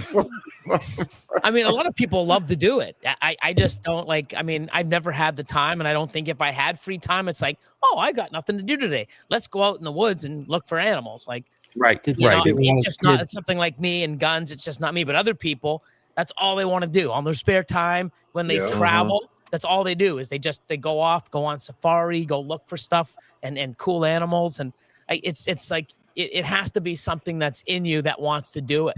Right. I don't see the point of it. Because if I want to see the animal, I can see really cool pictures from people like Joe and other people that online. It's like, holy fuck, look at that, And I can also learn about it all and just Google what it requires. Solo layout. There's some folks out there that go out in the woods and do it right. They take, and you don't have to take like 10 grand in camera equipment out there to do it. I mean, cell phones now have these clip-on lenses that are freaking amazing. Zoom. They do a good job. And if all you're doing is post them to Instagram, they work great. But you don't have to spend a fortune, but let them be in their environment. I mean, some of the best pictures I've seen have been in the wild environment where you know what you're doing a little bit with the lighting, pay attention to what the picture's going to look like, and you leave it the fuck alone. Yeah. They find a little twig or a branch and they're poking it and trying to lift it out and like right. Like get the fuck out of here. Holy shit. I had a neighbor in LA who would want to go out to the woods and just touch a deer. Like sneak up on a deer enough to just be able to touch it with his finger. And then he was fucking happy with that. And I'm like, even that's kind of fucked up, like you're fucking scaring the shit out of a fucking deer. Take him to a petting zoo. It'd be a lot easier. Fuck. Fucking A, man. I was one of those guys on YouTube. I don't know why I got gored. I don't know why I got kicked in the face. All right, there's some reptile shows out there that look like petting zoos. You could go to one of them. So I was playing with my camera, especially the local on ones. Monday evening and trying to get it set up for streaming, and decided I'd do it on TikTok because nobody sees me that I need. So every weekend there's like 6 shows. It's a finger of deer. I got on there and ended up some guy from Africa named Bull popped on the screen with me and we was talking, and he wanted to see all the ball python. And he said, we don't have those colors here. I said, well, these don't happen in the wild because they don't meet each other. You know what I'm saying? But he surprised me. I guess it makes sense because of different cultures. But he says, when they're grown, what do you do with them? I said, well, we keep them, we breed them, we trade them, we sell them. It's a lifelong commitment kind of thing. We take care of them. Oh, we eat them. Yeah, I believe that. Yeah. Oh, that's why they're not getting any more. They don't have time to. So, Wow. never thought about that before then, but it makes sense. Growing up in the Appalachian Mountains, we ate rattlesnake and things. So. Well, what's up, Wiz, man? Yeah, Nice to man. you, Wiz. Thanks for checking in, Wiz. Hey. So, He had Chris, his you birthday did the other day, man. So if you ain't said happy birthday, go ahead and say happy birthday to Wiz. birthday. Oh, happy birthday. Happy B-Day. Happy birthday, bud. Birthday, Wiz. Yeah, there's Wiz, there's Sky, and then Sky's birthday Alan Sunday. from Dalmala Exotics too. It's his birthday. Yep. My nephew's Chris, birthday. you did a one of your rant videos on how the ball python industry was more of a dream than it is a hobby, or when you buy a ball python, you're buying into a dream. Don't you think in 2025 we kind of finally put the nail in the coffin on the get rich quick scheme of ball pythons? Yes. That meme is kind of done. I think it's kind of done, but I also don't think, and for everybody in the room, I'm sorry for saying this. I don't think it's coming back to what it was, 10 years ago. I think that pipe dream is dead. I think that there'll always be guys like Billy and Justin, and Bob Blue that put, 10 recessors together. And who's to say there's not a coronavirus 2.0? We can only hope.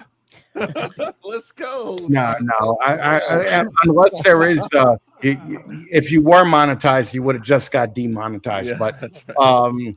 I just don't see it coming back. But I also think that there's so many more interesting things that ball pythons are a gateway to that it's still going to help the hobby. Everybody that was into ball pythons is into chondros now, but it's still helping the chondro market. And I think that if more people start showing off their stuff, there'll be a lot more common species than just a ball python and a bearded dragon and with a crested gecko. Yeah. If you ever went to Billy's shop, Billy fucking had a ton of shit that was not fucking ball pythons. I still got quite a few. Yeah, so fucking it's I think that those are I think getting rich with reptiles is fucking kind of a pipe dream because nobody who started doing it who got rich quick expected to get rich quick. When guys like Ralph Davis and Peter Kahl were out there, they were doing it because they loved doing it. They weren't expecting to get $20,000, $30,000 a snake. Now they did, okay, but those were shrewd guys that fucking figured it out. I just think that there's going to be some kind of cap on a ball python because what's going to happen is it doesn't matter if your $3,500 or a $5,000 snake looks amazing. If I could find a snake in Petco that I think looks as amazing for $400, so there's going to be some kind of cap off on cool snakes, I think. If you don't maybe it's no longer quick, rich, quick. Oh, sorry. Go ahead, G-Paw. I said, if you don't have that big name behind big price, you're never going to get it. That's not true at all. Really? No, not at all. I've bought a lot of animals from people that were customers of mine or people first year getting in after they invested wisely. There's some new people, like name a few. Conduit Constrictors. I think he's third or fourth year. Guy's producing stuff like incredible quality stuff. You've got everyone from Epic. You've got Sculpted Frog. Sculpted Exotics. Like it's like, man, the stuff he's popping out. Look what Miguel did in 5 years, and it's because he listened, invested, did things right. And you can only produce what you put in, right? So there's a lot of people that want to produce these, quad. I want to hit these quads and triple recessives, and I'm breeding a triple het to a triple het. Well, good luck hitting it, Right. But you would but the thing is that the market of people that could afford those snakes, other breeders basically. Correct. Yeah. Now That's shrinking. That part is shrinking, right? I would say that realistically, but like Conduit, he's a good friend of mine, and fucking he puts out great shit, but he's also not selling a $5,000 snake every day, right. So the reason is because a lot of these people, but there are people out there that now I just had a few customers, in the last few months say, hey, you know what, the market's been sort of picking up now, or now's the time to buy. I'm looking to purchase stuff, and they're looking to get into it wisely, because I do think the market will pick up, but just not like it was. And I think the problem is we had the COVID influx, because every year ball pythons would always decrease at a rate. Right. But then when we had that huge spike, and then the drop, which is a little bit more than it should be, instead of being like this, and then a drop, it went like this, high spike, and then a huge drop. And people don't compare where it was in 1999 or Right. 2019, Right. 2018. They look at 2020, 21 prices, what they paid, and now what it's worth now, you know? So that's why it was like, oh my God, the sky's falling. Well, if we didn't have that huge influx, it wouldn't be that big of a shock to everybody. It'd be like, yeah, this sucks, but not as much. And unfortunately, a lot of people bought like $5,000, $6,000, $7,000, $10,000 animals that 2 years later, they're now, a fifth of the price. Right.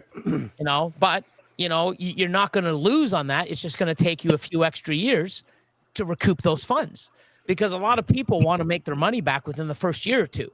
But if you set that never 3 to 5 years, man, if you're not making, double your money in 3 to 5 years, you're not set up properly. Right. One of the best things I think happened last year and in the last couple of years, but especially I think it really hit into 2025, were the new gen of shows, like Southeast Reptile Expo and AARPE. And I think so on the retail side, I see a lot of upside moving forward. If that's the trend, and the kind of little shows that are kind of little dumpy weekend shows that aren't, they advertise 3 times on Facebook and once on Instagram, and they think, that kind of show I think is going to have a tougher time. But I do like seeing that we've got big players making big moves in the shows. So I wanted to segue into something, and Chris kind of started it out.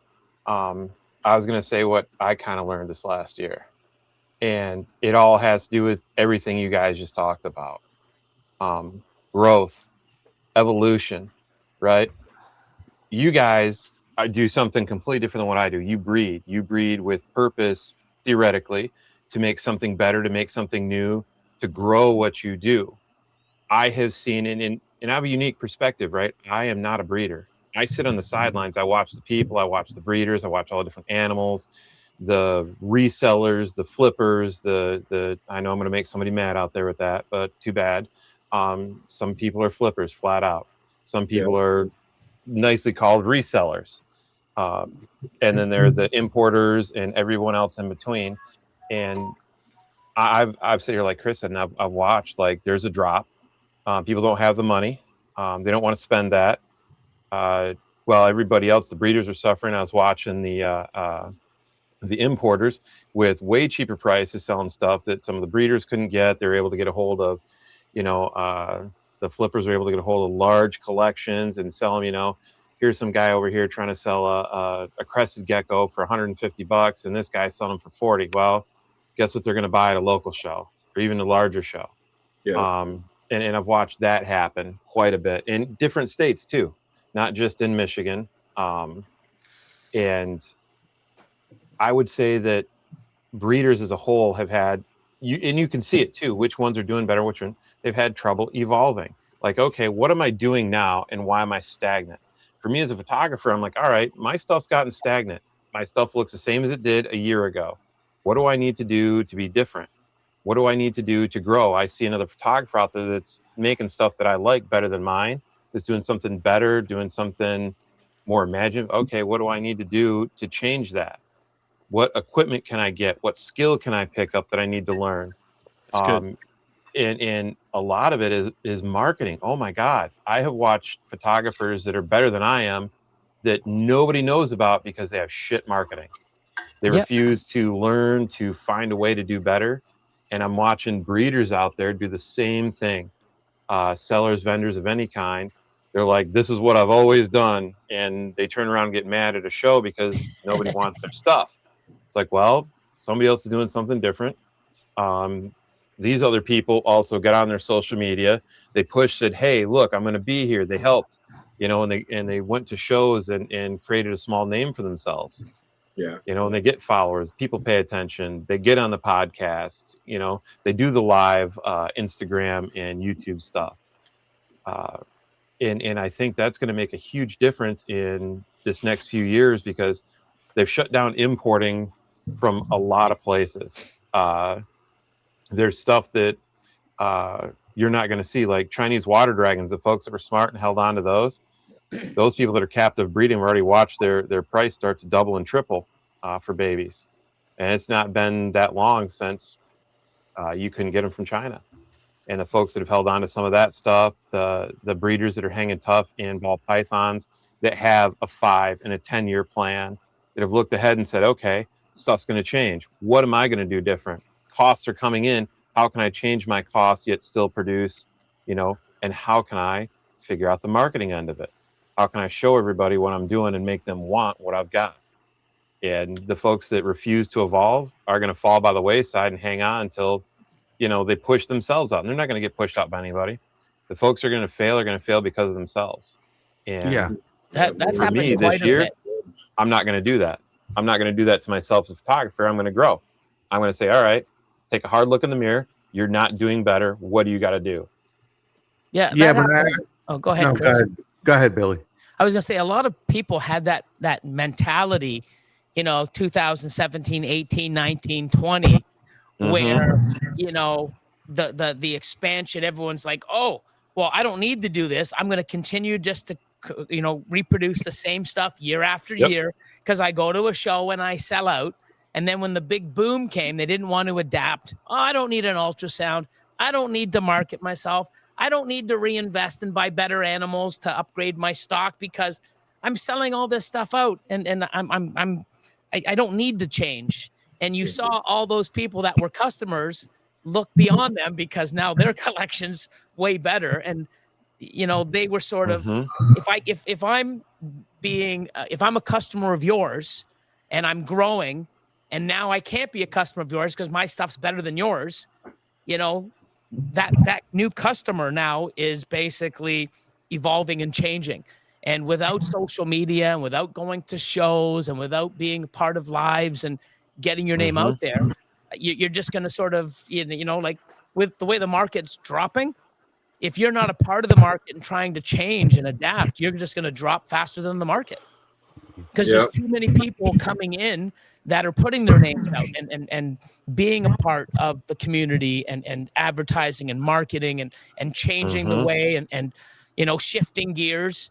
I've done a few different ways and I'm like, that's not really working. Let me go back and do another route. You need to change. It's like, you need to make a play call. Like, hey, this ain't working. Let's go back and change it, and see if this new method works. Yep. And you drowned. Yeah, a lot of people they go. Well, sorry, Chris, go ahead. Well, I think that a lot of people say that they'll do that long, hard look in the mirror, and they'll say that they'll do whatever they need to do to change, but they don't. Oh. And it used to be, you post a snake up on Instagram and sells, right? In 2019, 2018. It's not like that anymore, man. You got to be firing on all fucking cylinders, to be doing this, even part-time to make it worth it, so the full-time shit that you would have to do, I can't even imagine, doing that right now. Because it's just insane. It's just like from when you wake up to when you fall asleep, you have to be thinking about ball pythons. And if you're not doing it, then you're never going to be one of the big guys. You know, there was something that Bob Vu said in he's doing a new podcast with Leviathan and Will. Yep. And he was talking about NBA players, and he's like, yeah, there's 400 NBA players that do this full time, right? But there's a ton of people in the amateur league that do it part time and have regular jobs. There's a bunch of people that play at the Y every weekend. But I think that I disagree with him on that, because everybody sold a dream to these guys saying that they're going to be able to play in the big leagues. And now you're saying you should be happy with a pickup game at the Y? Get the fuck out of here. I wouldn't be happy, but it's like when I tell people, like, oh, I want to get into this project. Okay, you need 20,000 to start. Oh, I only have a budget of 5. Well, there you go. You know what? You work at McDonald's and you want to own a Lamborghini. It ain't fucking happening. Right. You know? Yeah. So get and a that's loan. the thing is, you don't want to get a loan, don't do it. Well, it's like, you know, people don't realize, you know, oh, I'm in the Sunset Project. What do you got? I got a Het Sunset and a Het Sunset. You got 2 fucking Hets. You're not in the project at all. Like I'm sorry. Like, you know what I mean? You know, so you got to build you know, you got to plan what you want. You got to build a project and you got to invest in it. You know, it's like anything else. If you don't invest into it, what you put in is what you're going to get back out. Yep. You know, not only financially, the time, the investment, the work, the knowledge, and then the connections. Yep. You know, people just think they can spend money on a certain, like, oh, I spent $5,000. And to some people, $5,000 is a lot of fucking money. But when you spend $5,000, other people are spending 50. Yeah. But, you know, and they're doing the exact same work, or hopefully same work and learning. And the thing is the results of the person that invested $5,000 doing the exact same thing the person invested $50,000, they're night and day. They're not even on the same court. And the problem is if you want to play in the NBA, you got to fucking do what it takes to be in the NBA. You know, and that's what people don't realize. They think that they spend a little bit and, you know, they're going to get to the top. And without you want to do something like that, you have to go above and beyond anything you think that you need to do. And it's not, I don't want to throw money around. And I tell people all the time, you don't need an expensive camera to take great photos. But if you want to do it and actually try to make money at it, you're going to drop dough, bro. You're I mean, and it's still that money is just raining out when I need new equipment. And when I find something else that I can do better, I can change something else I can do. And, you know, it's the same way in breeding. Like, you're going to spend money, you know, and that has not changed in any business ever. You will spend money to make money, and it's always a gamble. And that's what I think it means by that it's the pipe dream that's over.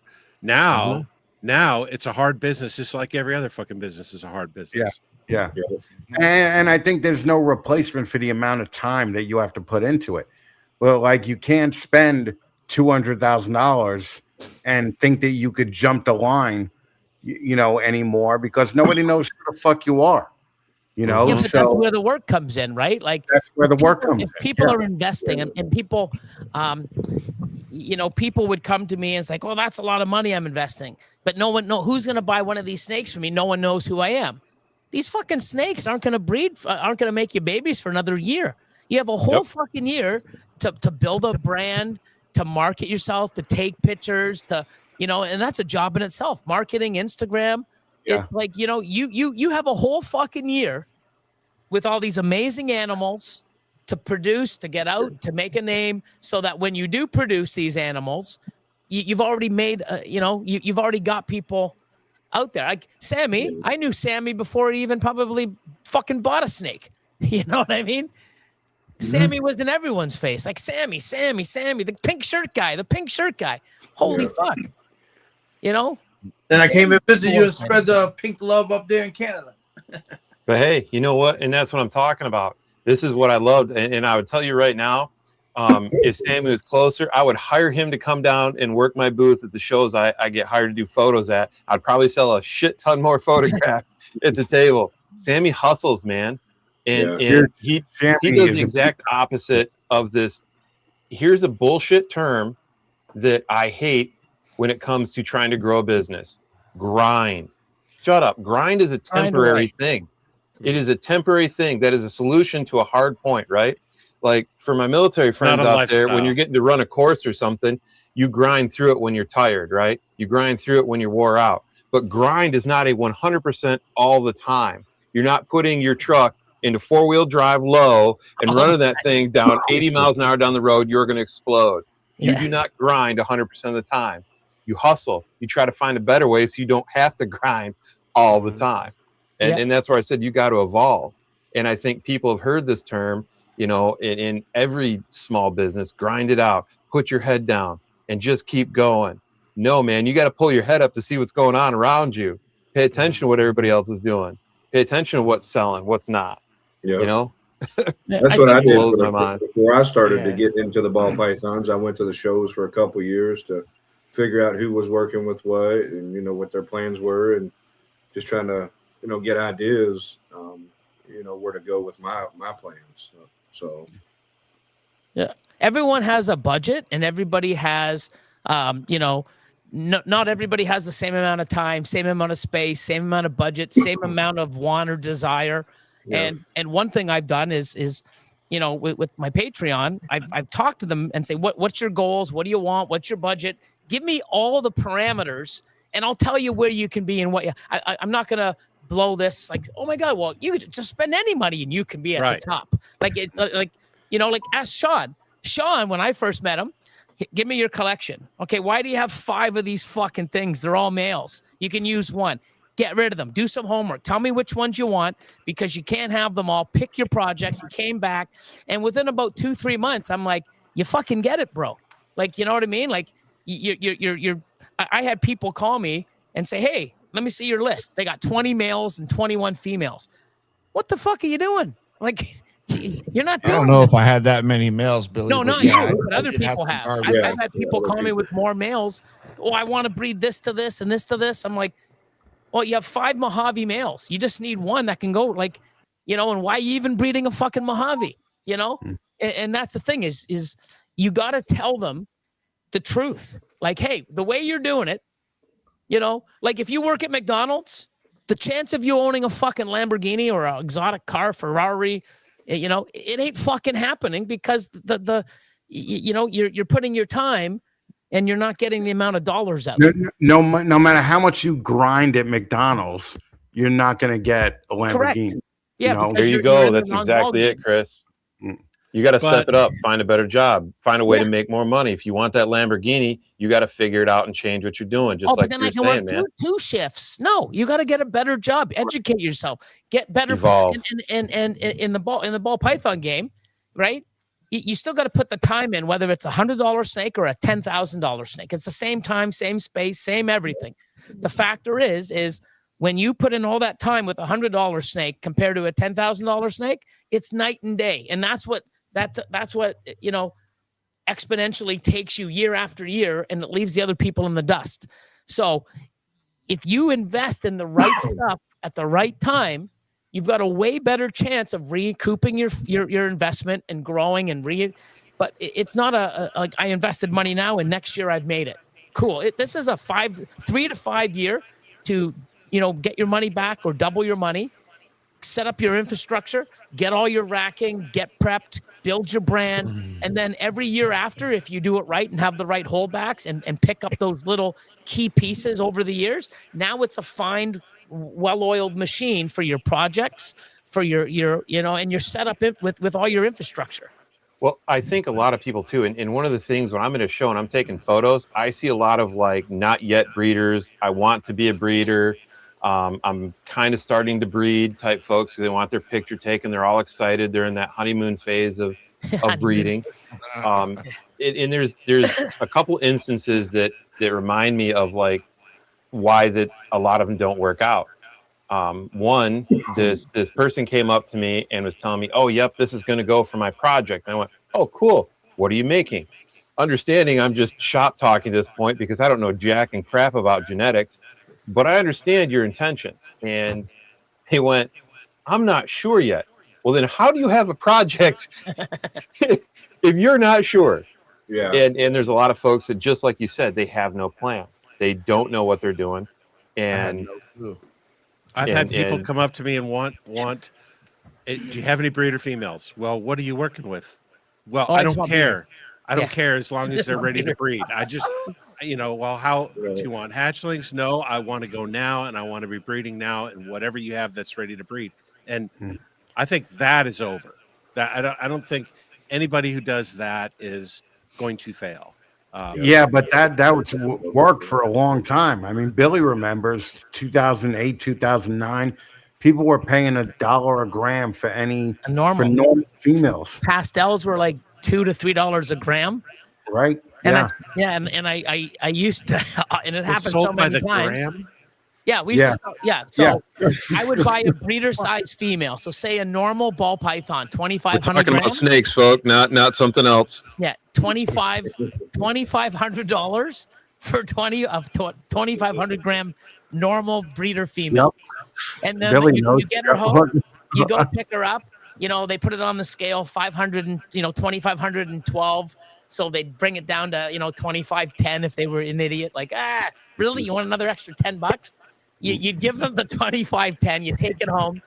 A week later, it shits, and now it's 2,400. It's like, motherfucker! I just paid $100 for that shit that came out. Now it's 2,400. But they would pack it and put it on the scale, like Reptilinks in there, so they could get an extra $100 out of you. Like, God damn it! But yeah, that's how we did. We were paying, in like 2008, 2009. Well, put it this way: in 2007, I bought a spider het pied male from Aussie for $3,500. But in 2010, I made my first spides in 2011 and 2012, and I did really well with that investment.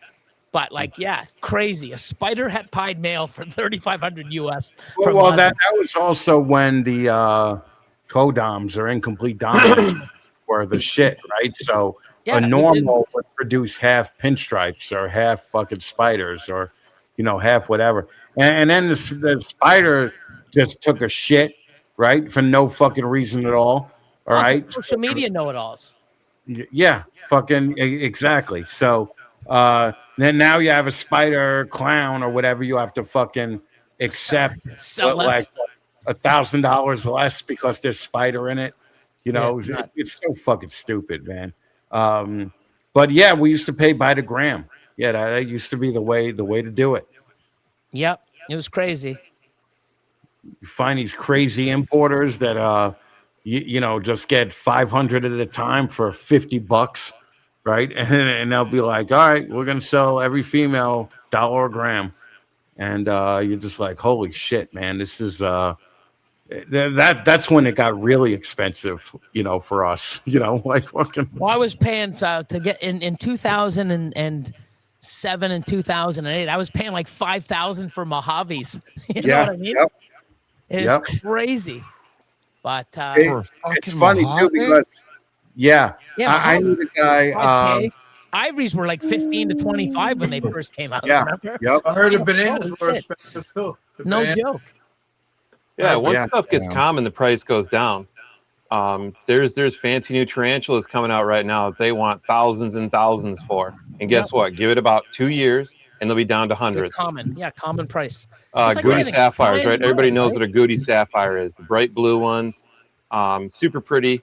And even when I got in a few years ago, when I started paying attention, they were closer to like $1,000 almost, and some of them, especially as mature female. Now you can pick them up for a couple, 300. So that's in a couple of years. So and I've noticed genetics are like that. I've watched hognose genetics, carpet genetics, and some other stuff. Do that fluctuation when stuff gets common. Watch the price go downhill. Just like a brand new car. That's another reason why. And that was my second story I was going to tell you about. When you watch how these people do things, like there was a young breeder that did not pay attention to what was going on around them in a local show up here, and they wanted to show me they're so proud of what they made, and they're charging double because what they had into it than what everybody else is charging for basically the same genetics. And they didn't understand why it wouldn't sell. Yeah, and that's the thing is people are producing stuff or they buy animals and all they're doing is reproducing them. So if you're reproducing the same animals you have, you're not adding any value or future growth to your own collection, which is why I do it. Like if I have a bunch of pieds and I keep making pieds, there's nothing that excites me because I already got them. I'm already breeding them. I want to make new combos, right? And if you keep breeding the same thing year after year and you're not growing your own collection and you're not moving your basic, You get stale. You go stale, and the price goes down because supply and demand. Like if you know, and for me, if I'm not moving my projects forward, and not all projects, especially when you're doing triples and quads, you're not going to hit them all, right? So I've got a lot of stuff where if I hit 2 or 3, long shot animals out of 200 pairings, I'm fucking happy. But then next year I get more shots at it. I got better odds moving forward because of the stuff in my whole back rack. And my power isn't what I have in my breeding section. It's what I've got growing up, Right. And people are always wondering, like, how did you hit that? Oh my God. Well, because I planned it 3 years ago, getting the genetics. And when I missed, I bought the genetics. It's not a fluke that we're making all these amazing combos. We've already planned it out and we've got the genetics growing up. It's just hitting the odds and getting it to size. You know? We paid $5,500 for a lesser from Ralph Davis, right? In like 2006, 2005. You didn't get the Platy Daddy? No, we didn't get the Platy Daddy. No. And I'll tell you what. I'll tell you how fucking easy it is for you people right now. With Ralph, I had to send him money orders in a Sports Illustrated, all right, and FedEx it to him, okay, and just hope that Ralph was honest and fucking that he got it and he fucking would take that cash, So it wasn't as easy as it is today, where you could shit. When I got some of my animals back in the day, like I got the black Xanthic and a bunch of stuff from the Sutherlands, right? So I would have to send money orders. I have to go to the bank and get a money order, U.S. money order. Then I'd have to FedEx next day or whatever, ship it down. They would apply for CITES, which would take anywhere between 6 to 8 months to get CITES back in the day. And then once it was done, you'd have to, it was just nuts. And there was no like, send me a picture over line. Like it was right. Back in the day, Send me a Polaroid through the mail. Through the mail. We get pictures through the mail, and it was just, or they would take a picture and they would have it dot matrix printed on a piece of paper with all the and I even have some of them. I found an old thing. I'm like, holy shit, look how ancient this is. So well, you have not only that, dot matrix printed shitty image of this snake with the documentation that was mailed to me. You know? You need to frame that, man. Crazy. They used to just send out price lists of like lessers, $3,500, pinstripes, $5,500, and you didn't even see the fucking animal. Yeah. All right. You would just buy it on faith that they would send you that animal. So it's like it's a lot easier right now, but it's also a lot harder to keep up because there are people out there that are grinding 100% of the time, and there are people out there that are hustling 100% of the time. So is there still a way to make money at it? Probably, but like Billy said, the feeders, you got to change. You got to find a different way to do it. The feeders, you're going to make a lot of money. So when I went to rats, ball pythons were the secondary income, and we were making $3,500-$4,500 a weekend just on the rodents. Yeah, I believe when you're small, the rodents are like, whoa, all right, awesome. And then you get into mealworms and bugs and shit, and that's where the real money is in the feeders. Everybody buys a snake or a gecko or whatever. You got to feed them. Yep. Yeah, but you also got to realize, like, you just get into feeders. That's easy. If you're not watching what you're doing, monitoring them, giving them proper food, watching for floods, like, you get a disease or an outbreak, your whole you start all over. And then all those customers are let down, and guess what? Now they got to go somewhere else. And then when you're back up and running 4 months later, hey guys, I'm back. Like, sorry, we're happy where we are. You got to treat that a hell of a lot stronger and harder and more professional than your fucking ball python business. Pythons, yeah. Like it's when you're dealing with feeders and other people relying on you, you let them down and you screw them up or you have a bad product, that impacts a lot of people. That's so true. But I got into, I wish that was something I did a lot earlier. I've been doing it now for about 4 years, 5 years. Wish I did it a lot sooner, but I get a lot of satisfaction of what I produce and how healthy they are, and knowing that I can feed the right meal at the right time, and I have the whole the quality of the rodent, from start to finish. It's feels so good compared to the animals I used to get from people that would just deliver. It was a business for them. Yeah. So much satisfaction. I would like to thank Jamie for interrupting this sausage fest with an actual. I'm so happy we got an actual girl here, right? So nicely done. It took you an hour and a half or 2 hours, but I mean, those dead moments of silence, I was just like, what's going on? Some of you are like looking at the corner of your screen. Yeah. There's a lot of a screen like older folks here. We're all going to sleep. Yeah. No, we're bedtime, old, man. We're looking at the corner of our screen, hoping that there's a chick in the room. I'm still mad at Adrian over here looking so young when he's the same age as me. I got all this gray in my beard. Breaking my heart, bro. All right, guys, I gotta go. Adrian. Later, Sammy. All right, Sammy. Later, Sammy. Happy New Year, bro. Thank you. Have a good New Year, bro. All right, I'll check you guys out later. All right, later, Sammy. Nah, Sammy. Chris. Peace out, Sammy. Bye. Tell me you got another woman waiting in the chat. You someone to Hands off, Like, I'm bored. Let me go to the chat room, Rudy. I'll be right back. Oh, dude, talking about burnout, man. One of the, like you're talking, if you're going to keep on ball pythons, I'm going to make some ball python folks here. I do not want to take a picture of your banana or your pie. Everybody's got one. I'm so tired of taking photos of what everybody else has got. Well, see how this highway is slightly different? That the line on this is a little bit longer than that one. Yeah, but the thing is that those $300 to $500 people are keeping the hobby alive right now. They are. It's very true. So see, I'm on that burnout mode. Like, I want to see the new stuff that all these breeders are coming out with. This different, like Val from White Feather, man. That what is that? That Misfit Sean that he came out with? Yeah. Oof. That was nice, dude. That was cool. Yeah, Val's got some good stuff. He's had it for about 7 years. I mean, I say that like, as everybody's, and I'll take a photo. That's what I get hired to do. I'm happy to do it, and I'm not gonna be mad or mean about it. I'll take a photo and try to make your animal look as good as I possibly can. But it doesn't mean I'm like, woo, super happy. I want to see something new.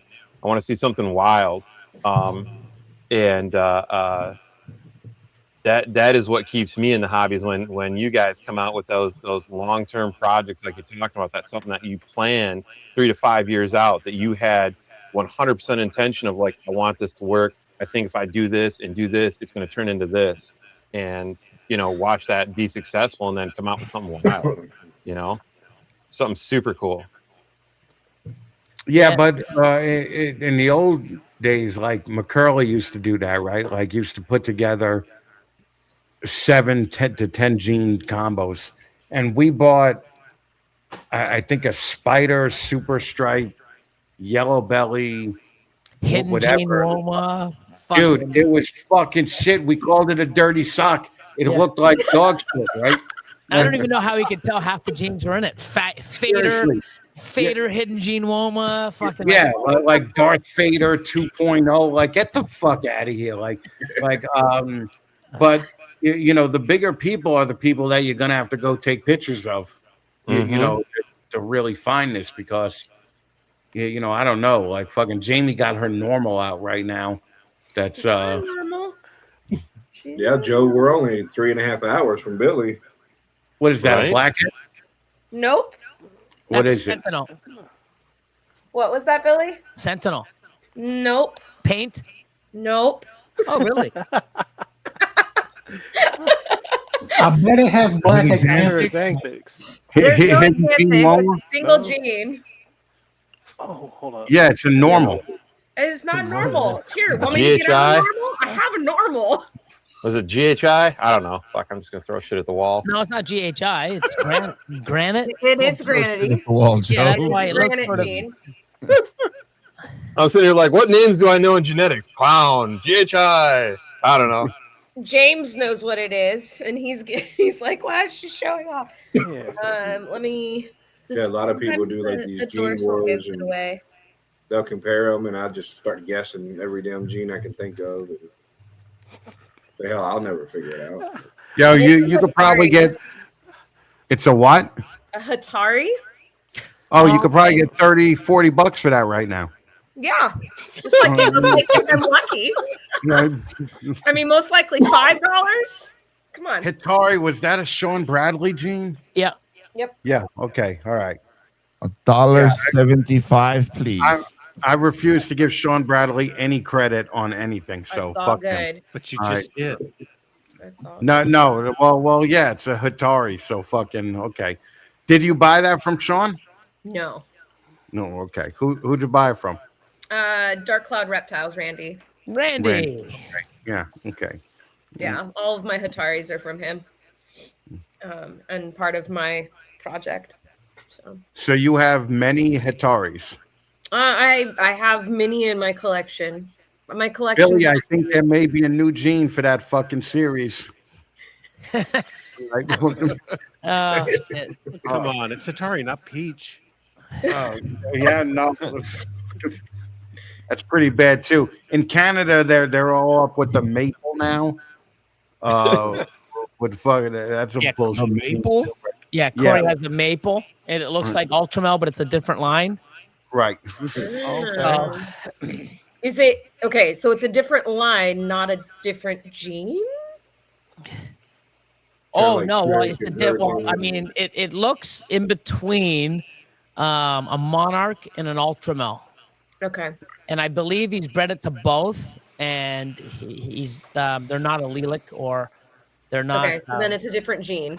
It's so, but it's like it looks almost the same. It's almost like the Xanthics that there's they just don't. Yeah, they're all different They're all genes. They separate. just look similar. So They do the same effect. yeah, so I mean, like because I'm so high on, I'm so invested, and I got a lot of Ultramel, and plus I love what Ultramel does. There's no way I would ever get into that. Same thing with Monarch, except down the road, if there's a gene that or Monarch does something to like Freeway or something else, I'm in. It's like, holy Christ, look at that thing. Now I need to get into it, right? But that's the thing is we have so many genes that are so similar, like. When people right now are getting into Xanthic, they're going to GCR or MJ because it's a lot deeper colors and stuff, and they've got no invested interest in VPI Xanthic or SK. Other people get into SK or VPI because they like those tones compared to the darker ones. So it's just preference. And it's like DG and Enhancer. If people are getting into now, hey, now I want to invest in Enhancer or I want to invest in a DG. Look I like don't you're have going any to sleep, interest. Chris. Why do Enhancer does? Why would you do that, you douche? Why? Let's get a close up of Chris Drew. I'm listening, Billy. Yeah, so it's just like people nowadays will get into a gene, even though there's similar ones out there, because of a certain thing that attracts them. Yeah. Right. Yeah. And but by far DG will always be probably for the next 5 or 10 years, more dominant than Enhancer. And same thing with VPI Xanthic compared to, MJ or GCR. But when people now wanting to get into, now they've got a choice. Back in the day, we didn't have a choice. It was DG. Then, you want to get into Xanthic? It was SK or VPI, right?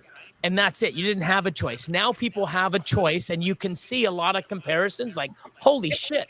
I like enhancer way better. And now, like, you know, there was caramel and ultramel. Well, because the caramel, I like caramel way better than ultramel. I made caramel clowns back in like 2000 and like, Oh my when- goodness. I made caramel clowns in like 2015 or 16, and they were amazing. Problem is some of them were kink. The females wouldn't lay. So guess what? Get rid of that and get into ultramel.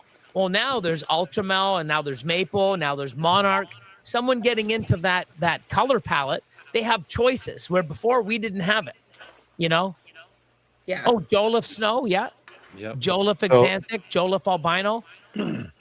So to the non-ball python guy, like literally the only one here in the group, I got a legitimate genetics question.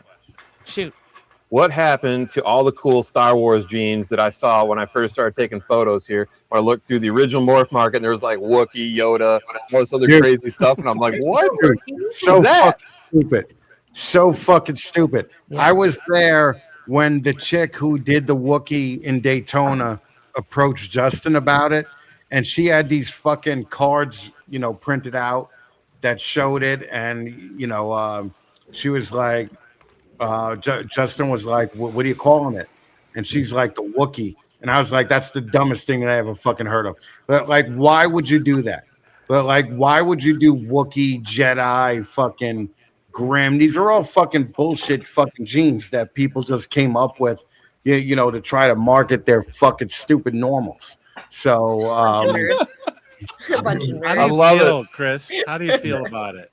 Yeah, no, it's pathetic, man. It's just like, why are you taking my favorite fucking movie franchise of all time and ruining it with fucking ball python shit? Look, I got Here you go, fucking Chris. figures right here. All right, pop me up on the screen there. I ain't fucking around. You're taking my favorite shit and you're fucking it up. And I was in Daytona in like 2011, 2010. Here you go, Chris. Oh, look, she got another smuggling company. Here's my normal. That's another normal.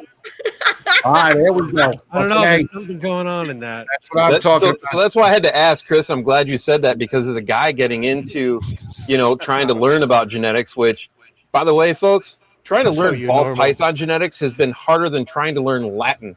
All right. Yeah. I want to get a new gene, and I want to call the super form Hans, and the single gene Solo. Han Solo. And I'm gonna see. That's at least inventive. I can respect that. But I mean, imagine being a guy that has no idea about genetics, and they're trying to tell you, like, you know, it's this, and you're like, why did you call it Wookiee? What makes it look like a Wookiee? Is it? Did you get a green gene so it looks like a Yoda? Yeah. Like, right. Is it really small? Is it a dwarf? What is it? 10% of like, why are you naming it what it is? Some of the names that are out there that aren't even common, like, have you seen the list of genes that are actually out there that you're like, what the fuck? I've never even heard of this. Well, how stupid is this name? Yeah. The rest of the snake world, it's named after the person who most successfully exploited it. Right. Yeah. Like a few months ago, I was at a show vending, and my daughter, you know, we walk around and see who has what, and see if I can pick up anything to further my Sunset Clown stuff. And my daughter goes, "Oh, there's a mango gene." And I was like, "What's the mango gene?" She goes, "Oh, it's something we just threw together." I was like, "Well, what genes? Oh, it's a banana pastel." I was like, "Okay, whatever." So, See, look, fucking Adrian is fucking joining this fucking bullshit that Jamie started. Listen, you could get away with a lot because you're a woman, all right? But showing a fucking snake on a fucking camera, no good. No Go, good. Jamie.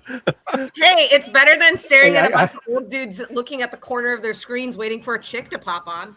Hey, I gotta show off, man. I'm new. All these stupid names. You know what? I don't think it is. Okay? No, this is an import. Well, let's look at Adrian Snake. Joe, see if you can get a hold of Kat. We need more females. No, okay. Hey, let me message Kat. Chris happy. I talked to Lace, Sean, earlier, and she said she might pop on. So Yeah, I know. Send her a She told me message. You ready for some stupid names? Sure. Yes, do it. Do it, do it, do it. Okay, you know there's hypo, right? Now there's a 210 hypo. Yeah, I saw that. What the fuck's a 210 hypo? I don't know. And then you have an A high, AHI. Hi. A high? I don't know what that is. There's Ajax. There's Alloy. Ambush, Ashen, Astro. Atomic's pretty cool, right? Depending, but Astro, what the hell? Like Astro? Anyways, there's one called Bald, the bald gene. Okay. Yeah, bald. Oh, I remember the bald gene. That was a McCurley thing, right? And you got Bengal. Okay. How about Bright? That's like a fire, I believe. Yeah, another type of fire. Yeah, I got a Bright in my collection. Bright. There's one So called. what did the Cafe. fire gene do, by the way? Did that make it fade kind of like bamboo did? No, it brightens it, gives it a little bit of color enhancement. There's Cafe, Carnivore.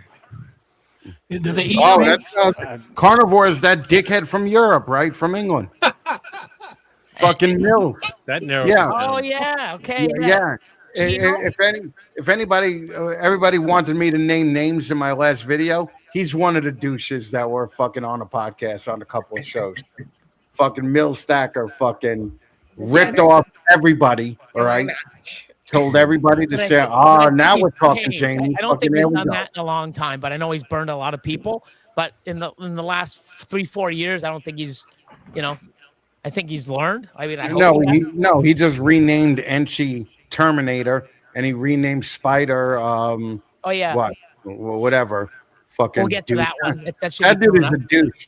That dude is such a fucking douche. He fucking. I was talking to him for a while, right? And then I talked to Justin, and Justin was telling me some similar things that he would tell Justin. He's like, "Oh, you're my brother from another mother. You're fucking whatever," and then he ripped off Darren and Joe, D and Joe's pythons. What are the bigger? What are the balls that grow really large? Voltas? Oh, the Voltas. Well, Voltas, yeah. Sold them 100 Voltas. 98 were dead. All right, when they fucking arrived. Wow. All right. Did the same guy that used like a Sharpie to make different designs in it and sold them to everybody, and when they shed, they wasn't there? Yeah. Okay. Yeah. And what he would do is he wouldn't show his face on camera for years. Right? For years, because fucking he was afraid that if he showed up at a show in the UK, he would get his ass kicked. Oh, I could So, imagine. yeah, fuck that guy. Dot. Have you ever heard of Dot? Dot. I've heard of Dot. Ember. Ember, I haven't heard of. EMG. EMG, I've heard of. Yeah. Wow. XO LBB. What the fuck? No, I never heard of that. Just reading the list on Morph Isn't Market or something? Ember part of that Yeah. bee? Wasn't it Ember Bee along with Sugar Bee or something like I that? don't know. I remember And then seeing there's, one of those down in Gaia. Ohio show. The XLBB was the snake that Jamie just had. Chris. How about Gaia? Gallium? Gaia. Yeah. Oh, Gaia? Gallium? Gaia. Garcia? You know who did Garcia. What up, Mr. Misfit? What's up, brother? Chris? Oh, we got a Glad glossy. you're doing well, brother. Good to Thank see you, my up. friend. Thank Glossy. you, man. What's up, Val? Gypsy. We got a gypsy. Hieroglyphic. Then there's Oh, yeah. Hudley Huffman. Hieroglyphic. That's probably great. The motherfucker probably spelled it wrong. Yeah. I'm just Guy curious, is Joel. one of those There it is, the things. Joel. They're all separate genes. That's the spider, I Like, believe. The jolt. Kind of like glowing like the scrambler. Man, you call it hieroglyphic. I expect to see a snake with some crazy markings on it, like nothing else. Yeah, like confusion or something. I can show something. Now here's a bunch of Kevin's. Lucifer, Malum, Yep. Malum. Yep. Fucking. Marvel, What's the one that starts with a T? Matriarch. Wow. The melt, metal flake. Like, come on. Metal Oh my flake? God. Yeah, metal flake, the Mordor, the Mota. I The saw one was like the headache or the migraine. Mordor, huh? Migraine, yeah. The Nazca. We're gonna go with JR Token. The Hey, migraine. you start is naming like- some stuff like that. Your like shit better look cool. I'm sorry. I show up to a show not knowing genetics. Like, I got some Mordor genes, man. I want to show up Yeah, and it looks just like Mordor. the other dudes Odium. down the row there. Like a Odium, Mordor Nova. Orbit, Yeah, I gotta Oriole, definitely stand out nowadays. Peach. Yeah, the Will just said, yeah, it's Fader. Fader is a bullshit gene too. Fader, Like, yeah. fucking- Yeah, And it's then like there's, how can you tell it as Fader? He's like, nobody knows, right? Quake, Rain, Razor, Reaper, Rico, Rhino, Sar, Sable, Sahara, Sapphire, Sauce. Who names a ball python Sauce? The Sauce gene. Shut up, man. We got a gene we named Gravy. All right. Oh my God, the Smuggler, the Smuggler gene.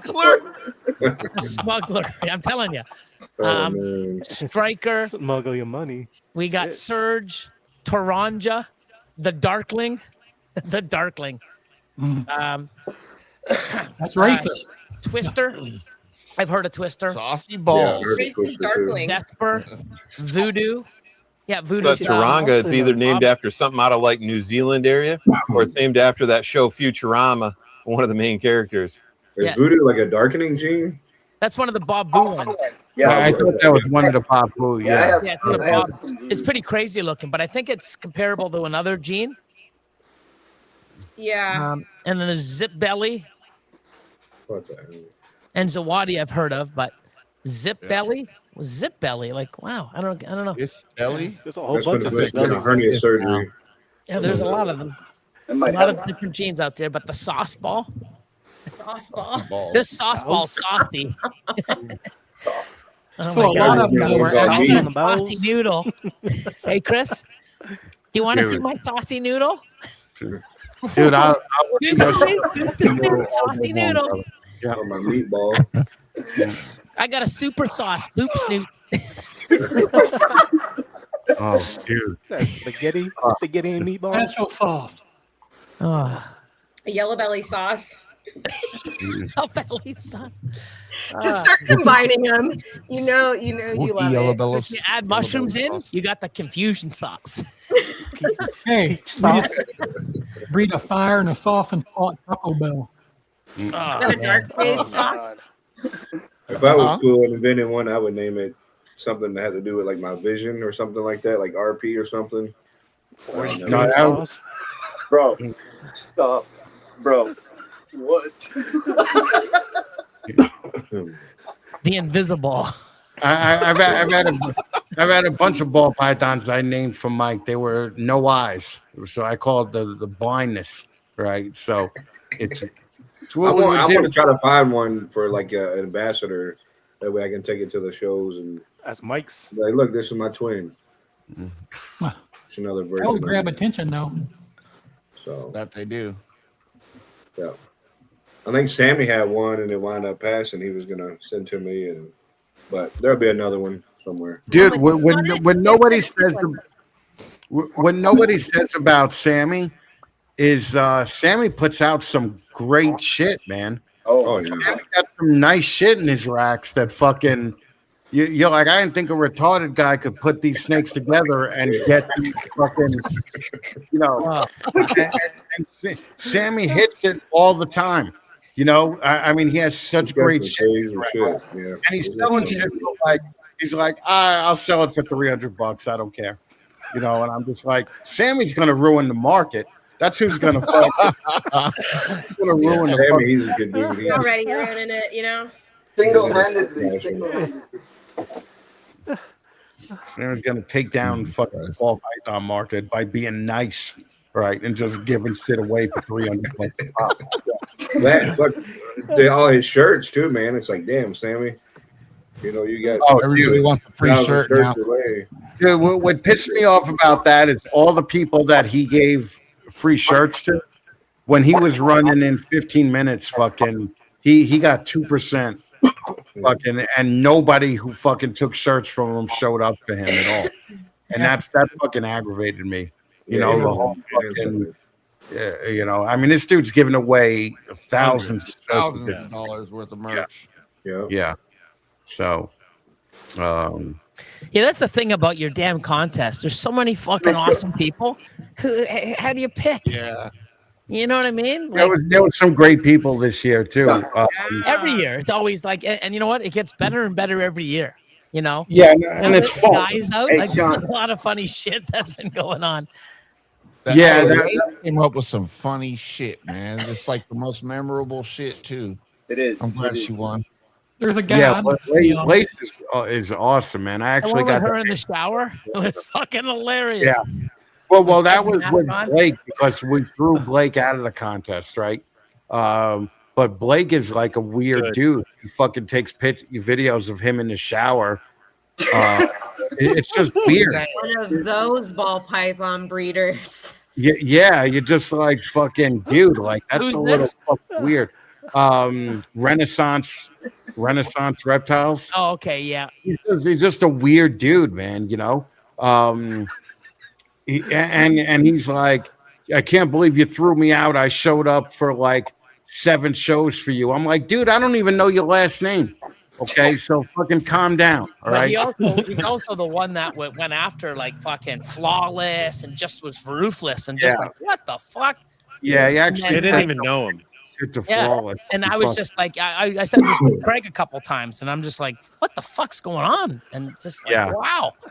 He- You know, he's- and then him he's- going off on like, yeah, like I have my big tank behind me, and I cohabitate 3 ball pythons together, and I'm like, yeah.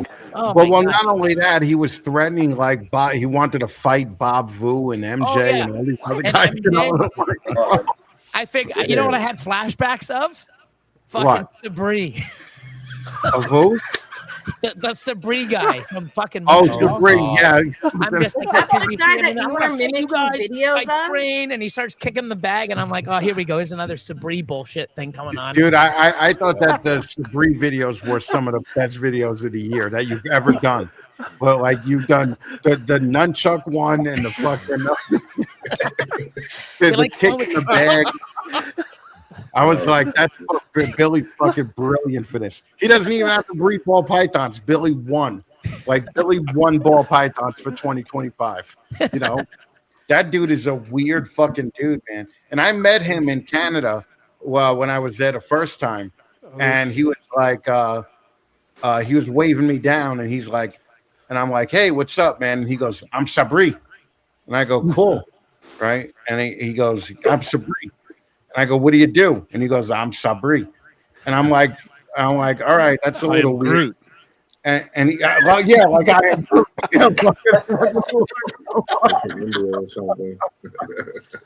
And he took me to his wife. He was like, I don't speak English. You could talk to my wife. And he took me to his wife, who was fucking weird. And she was like, I don't speak English either. And I'm like, fucking people get by. I'm You know, surprised you didn't say he's Sabri. yeah, he's Sabri. Yeah. Did he flex at all when he was saying that? Well, he didn't flex, but you could tell he was one of those dudes where you're like, hey, what time is it? And he's like, whoa, it's about 8:30. You know, like he's one of those dudes. And And with tennis balls in his armpits. his broken English during videos where he's like, I'm best ball python breeder in the world. Yeah. Yeah, fucking. Oh, he was that's a fucking weird dude. hilarious. Sean. People legit called and said, hey, man, I feel like he's going to come to your place and kill you. And I'm like, that's all good. Well, you're from Canada, right? You just lay on the ground and wait till they leave. Wasn't that? Yeah, you just leave the keys at the front door. Leave your keys at the front door and ask them if they want 50s or 100. It's all good. We have a plan. Oh, it was to the point where now it's just ridiculous. Like a month straight, I just blocked the guy because it was just nuts. He's like, I'm training for you, Billy. I come to kill you. I fucking kill you. And he's training. Meanwhile, he's doing more damage to his wrists than he is fucking to the bag. And these special round kicks that fucking looks like he pulled something. I don't know. It's just like. I'd like you guys' opinion on well. Damn, you just threw that for the Way to go. He wants your opinion on something, I believe. Yeah. Yeah. So this is a spot nose yellow belly lace. If you didn't get it tested, I don't believe that it's lace. It's 100%. Like a normal. It's 100% lace. Oh, Jamie. So, spot nose yellow belly lace, Okay. and I added the misfit gene to it.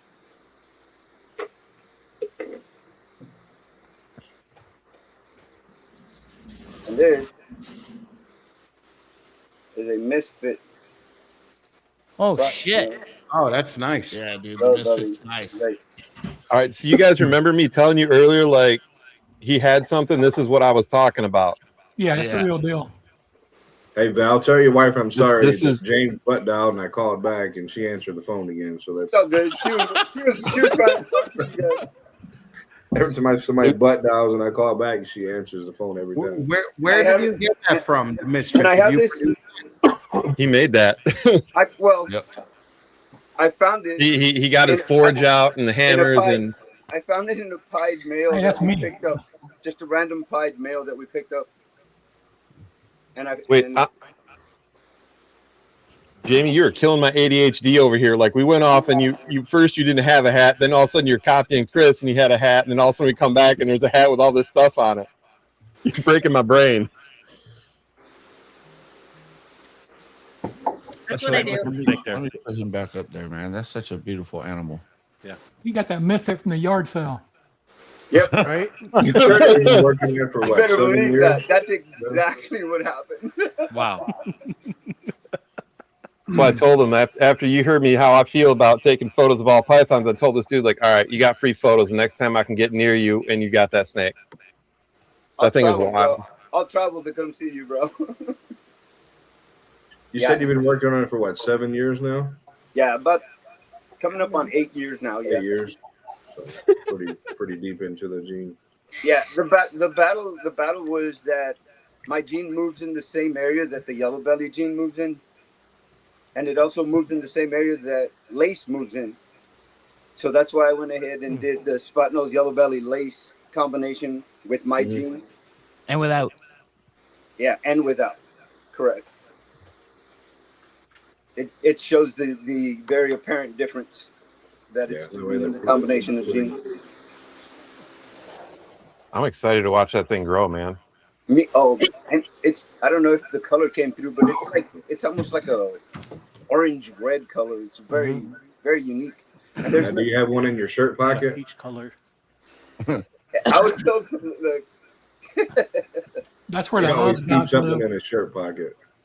we have it in a lot of stuff. We have it in clown. We have it in pied. I have it in cypress. It did.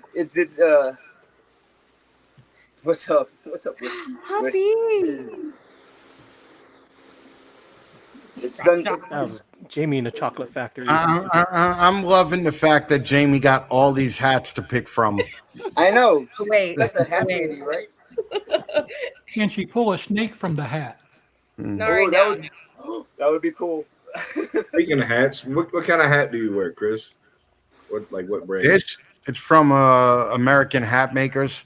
American Hat Maker. It's like a fucking $400 hat. It's the most expensive piece of clothing that I own. That's one of the ones you see him like, he's got a big name right now, right?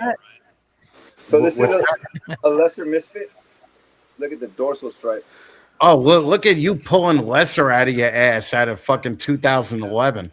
Lesser. That's fucking awesome.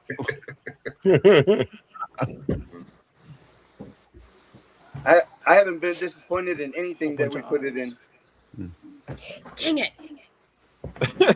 Oh, she's pulling out the hood rat. He's like, let's see if we can spike this dude's ADHD and watch him have like a little ADHD seizure or here. Like, it's so much stimulation. I'm a middle school teacher, so Yeah. Patience, her middle name. I deal with ADD all the time. Oh, you deal with children? That's the worst. I'm sorry. Right? That's why she came on the podcast with us. We're just older versions. A bunch of big kids with snakes. I think that it's fucked up is that Jamie was like, oh, yeah, I'm hanging out with a bunch of old guys looking at the corner of their screen. Fucking bitch, calm down, right? Shit. She secretly loves old guys. Dude, I can hang like I don't feel old, right? Like I could hang out with a 25-year-old and be like, "Hey, what's up, dude?" A 40-year-old dude could come by and I'm like, "Look at this old fucking man right here," like fuck this guy. And meanwhile, I'm like way older, but fucking, I was very insulted because Who would you say the youngest guy in this room is? I would say it's Adrian. Yeah. Yes. I think it's Mike. I How old are you, Mike? I'll be Mike. 40 in June. Oh, so Mike's 5 years younger. Dude, Mike, you look fucking 65, man. Hey, look. Listen, I know you can't see yourself in the mirror, but dude, you gotta do something. That's why I went blind, so I don't have to see my ugly self. What's that shit? I know what I looked like in high school, right after that, but I was like, all right, I'm glad I can't remember what I really look like. So. No, fucking, what's that shit that Billy was using? We got to get you some of that. Unicity? Unicity. Yeah. Unicity. All right. Get him a box of it, Billy. Send it to him. No way. Mike is fucking 39? Yeah. That's fucking nuts. Jesus Christ. Yeah, I'll be 46 this summer. I'm going to be 45 in April. 56 bitches. Oh, Am I the oldest at 60?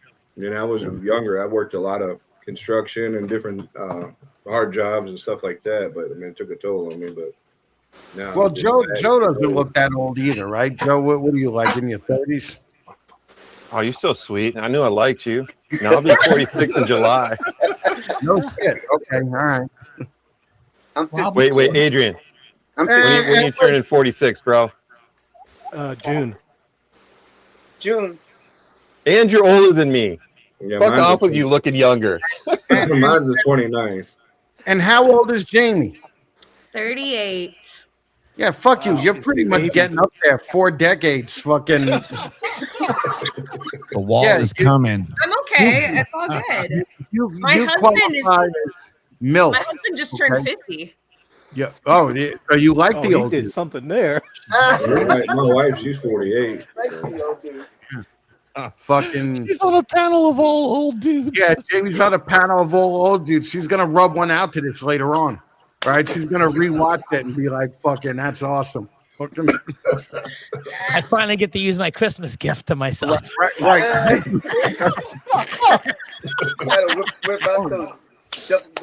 shit. I'm ancient. I'll be 61. I never had a 40-year-old chick call me old before. Fucking, that's insane. It's just fucking insane. You fucking young people. I hate you young people, man. Jesus Christ. I'm just teasing. And where are you from, Jamie? California. How are you doing? Oh, you're in where in California? Southern California, near San Diego. Okay, cool. I lived in Vista and Escondido for a while. Okay. I'm just north of you. I'm in Dana Point. Oh, Dana. Okay. Cannon's is there. Is that still there? What? Cannon's the restaurant on the water? The one on the cliff? Yeah. Yeah, it's still there. With the waiter named Bill? That's yeah, super that expensive. one. Fucking Bill. What's that? That's super expensive. Yeah, it is super expensive, but it's still good, you know. Yeah, no, definitely. Wow. Fucking Dana Point, you're a rich chick, huh? Sure. No. No.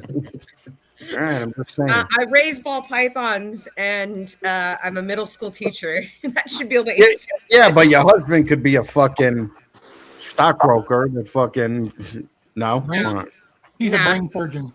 I'm just lucky. My family's been here since I was 10, and so the place that we live in now is the place that I moved here when I was 10. Gotcha. Okay. Yeah. Dana Point's still fucking nice though. It is. No, yes, no, it's, and like I said, we're super lucky that we pay the mortgage that my mom used to pay on the condo that we live in. Nice. Okay. Yeah. Yeah, it's just my husband and I. My husband's from South Dakota. Ooh, how did you get him all the way out in California? How'd you meet him? Online? No, met him. He moved from South Dakota when he was younger. So we didn't like meet from South Dakota, but yeah, you guys would get along with him. He's not hoity-toity at all. It's funny. She got a snake from Craigslist, so she might have met him there. Craigslist? That's where some of your snakes came from, right? Well, my first ball python came from Craigslist. Go lay down.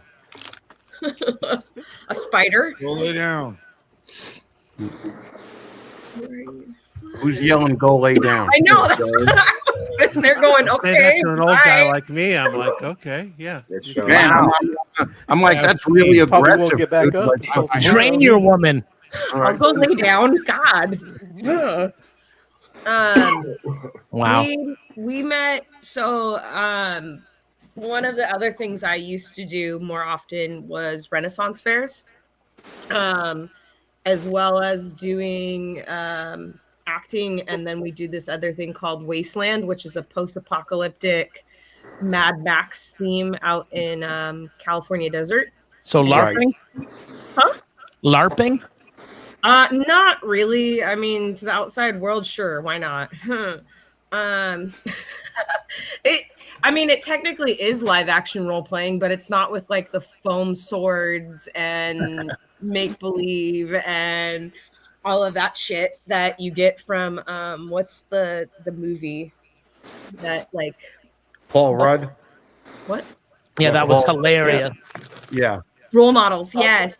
That was Oh my God, nothing like that.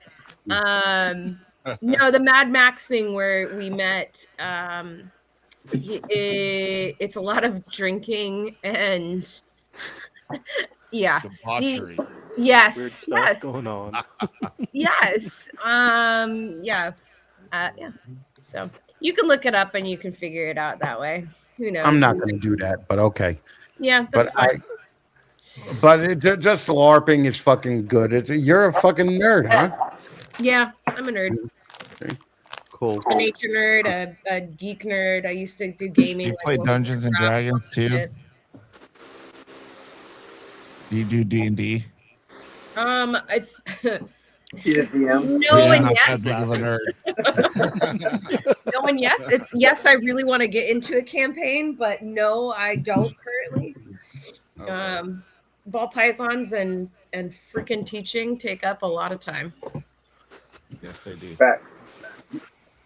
Especially, I mean, even though I have my collection's under 100 snakes, a lot of teaching takes a lot of shit. Hence why you hear my cold every freaking break. I tend to get sick. Well, what qualifies you to be Professor Pythons? So my middle school teaching, I've also taught college before, as well.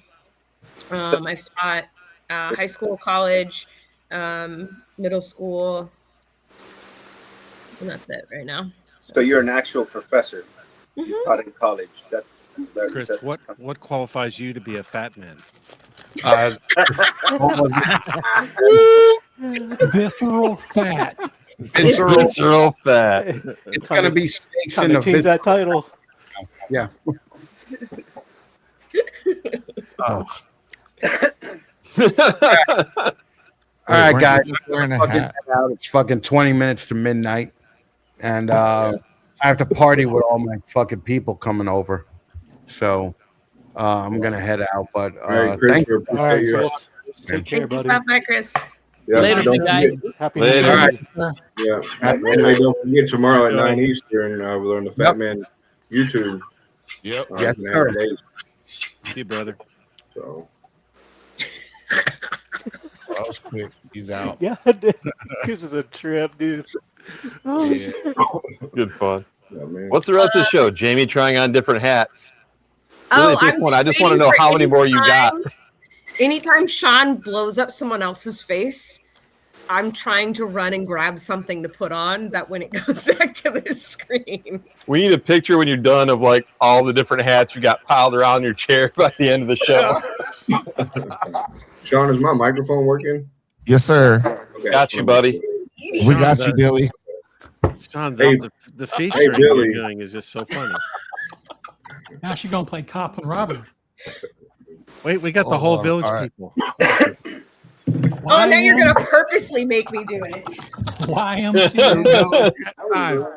What What are you asking for that microphone, Billy? Come on. What's that? Well, how much are you asking for that microphone or that mic that you have? All right, I'm gonna Master sell P. both. Oh, fuck I'm yeah. gonna sell both Let's go, mics. Halo. Amy with the Halo. I'm gonna sell both mics. I got the mics, the You arms, gotta make her wear that one for a while. and the unit all together. Okay, how much are you asking for it? I'm not sure, but shipping will be a bitch, and the cost Okay. and duty, because that's the thing. Oh yeah. You're gonna have to have Canada. a 30% tariff on top. Oh, okay. And the tariffs. Hurry up and move to America, Billy. I just was curious because I figured shipping and all that stuff would be an arm and a leg. So I need to get a good microphone and stuff. They're actually not bad. I mean, I didn't do the Shure. I went with the Rode mic. That's And what they're I awesome. got is the Rode. I used the Rode Duo for my my soundboard. Yeah. But the thing is so complicating to me, man. It takes forever for me to learn new shit. Yeah, I just use the microphone that's built into the laptop, but eventually I need to, get one. Joe was talking about the one on Amazon for like $50. So I'm slowly work on it. It hasn't let me down yet. It's been pretty. I guarantee you, a Rode mic is going to be better. But for the price, these little wireless mics that I'm using are freaking the bomb. Yeah, you come through pretty clear too. Yeah, a little tiny mic. Plug it into literally everything that's worked. Hey Sean, what did you pay in the US for your Rode mic? Like $90? $100? Dude, I don't even remember, to be honest with you. It wasn't too bad. It was a little expensive. Or maybe 200. I forget what I paid for them. Let me just look. I think it was right around 2. It's not too bad. Yeah.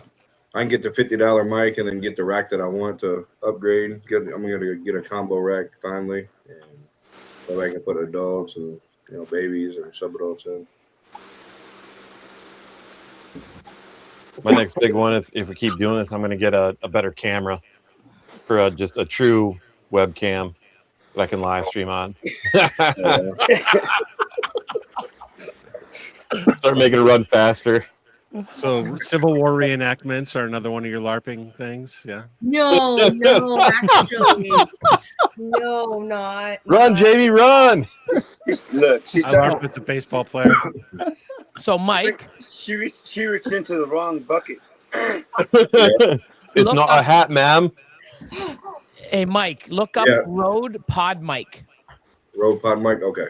Yeah, they're 139 Canadian, which probably there'll be like $100 US. Okay. But they're amazing. Right, yeah, they are. I like Rode. Oh, They are the name. I don't know what that is. That's a pretty animal, Val. You guys like champagne? Champagne, yeah. Oh.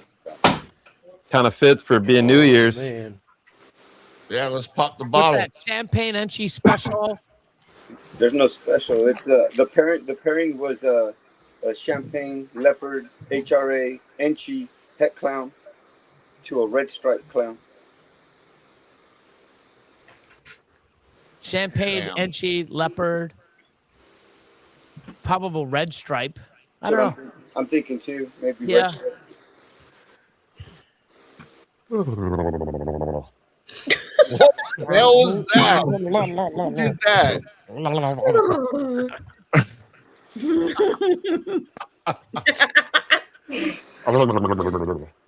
Thank God Chris isn't here because he'd say, Jamie, wait till we're finished. Oh, God. I just had to fill in for Chris there. It's all good. I don't think he would She's say like, that. I work with middle schoolers all day long. This is normal. He didn't like that I said he was old. This is the clown version. Oh, wow.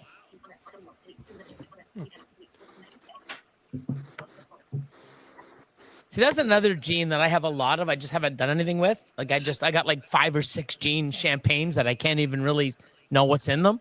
What's up, buddy? But it's amazing that like people have still worked with it, and that's a nice looking animal. There was another one that I saw too with champagne, some combo, and I'm like, what the fuck? That's nice.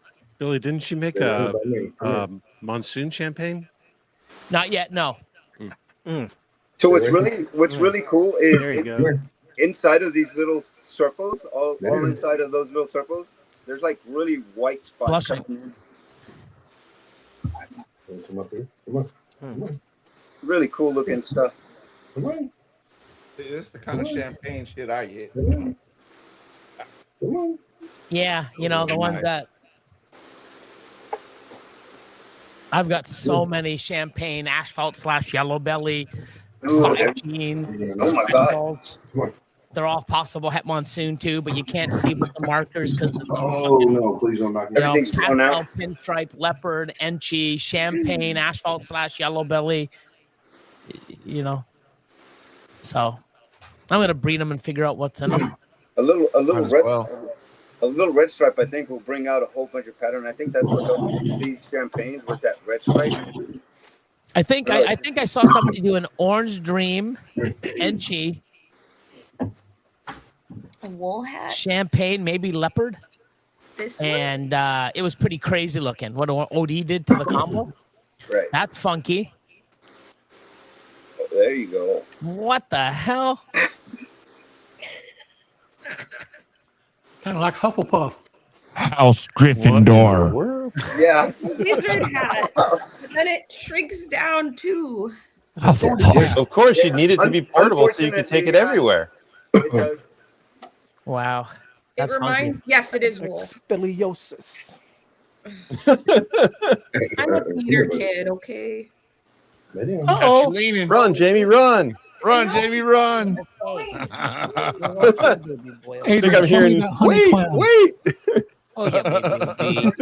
Oh, yeah, my No, I'll be right back. I gotta take the back out. Oh, I think Jamie's ran out of hats, bro. She ain't back yet. No, you gotta stay there. Stay there. Don't. No.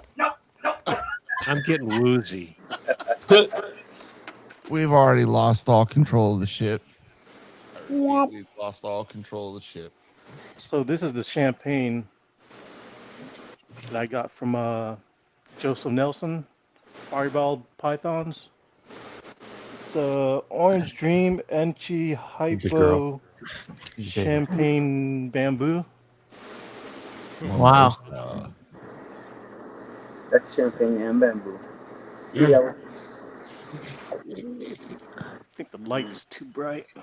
That's another thing too. I want to see see what people are gonna do with bamboo. I got a little sample.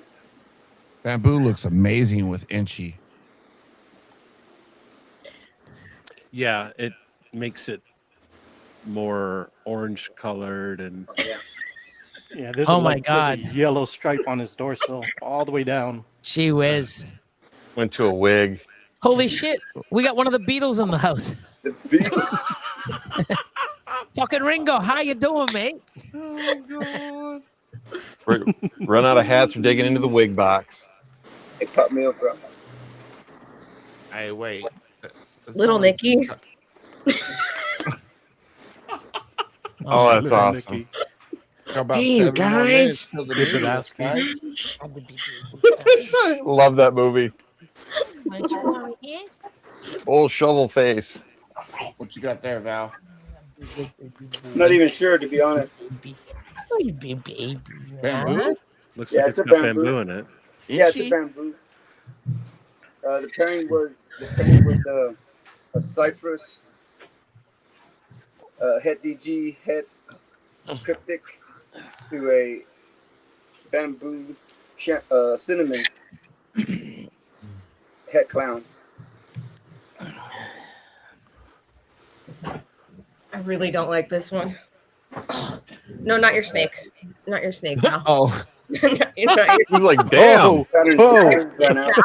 Not your snake. The hairs.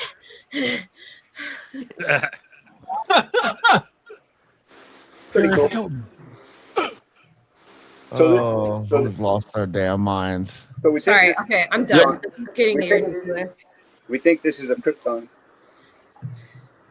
Hold on. Here, let me try. Hey, if you want to find out, Billy's the man right Billy, there. I I'll let know. you know. That's why I'm trying to show the headset so that Billy can see. Dude, I've watched that video like a million times. I Me still too. have Me a hard too. time understanding it. No, I understand it. I just need Cryptic to show Krypton.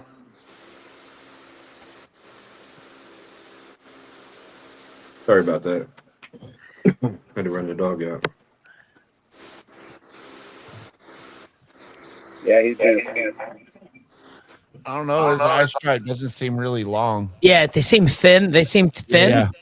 but we don't really know what it does in a lot of combos. But most of them, you know. Yeah, I've got a DNA test already. I just need to send in the test. So what's that one? Bamboo? I'm thinking cypress, maybe cinnamon. I could see cinnamon, but cypress could be. It's tough. Because straight bamboo is a little more gray. It is. Here, let me show you a different one real quick because I don't know. She's a little different than this one. What the hell is that? Oh, So she this got one- another hat. Oh, that's a Chris hat That's her right fat there. man hat. Yeah, that's a Chris hat. Why didn't you bring that out when Chris was here? I had it on for like 5 seconds, and then I switched it off. This is so Holy okay. shit, Mary Poppins in the house. So the event that I was talking about, where my husband and I meet, they have a formal night, and this is the hat that he wore for the formal.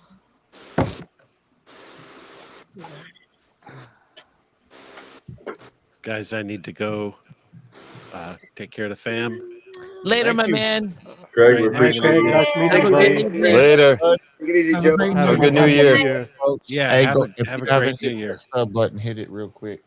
Here, I Like, gotta. subscribe, like and subscribe, Yes. I'm comment. gonna pop an animal up that I have. Replay That's one of gang. my bamboo. Thanks, Craig. So, you bet. You see Appreciate that? See you, Craig. Does that come up? It No. doesn't come up. So, no, I can't. How many animals do you have, Billy? Oh, here That's it is. the Hold on. question. 100,000. I know, like I'm down to. Oh, there it is. Yeah. So All right, that tell us is about that, Billy.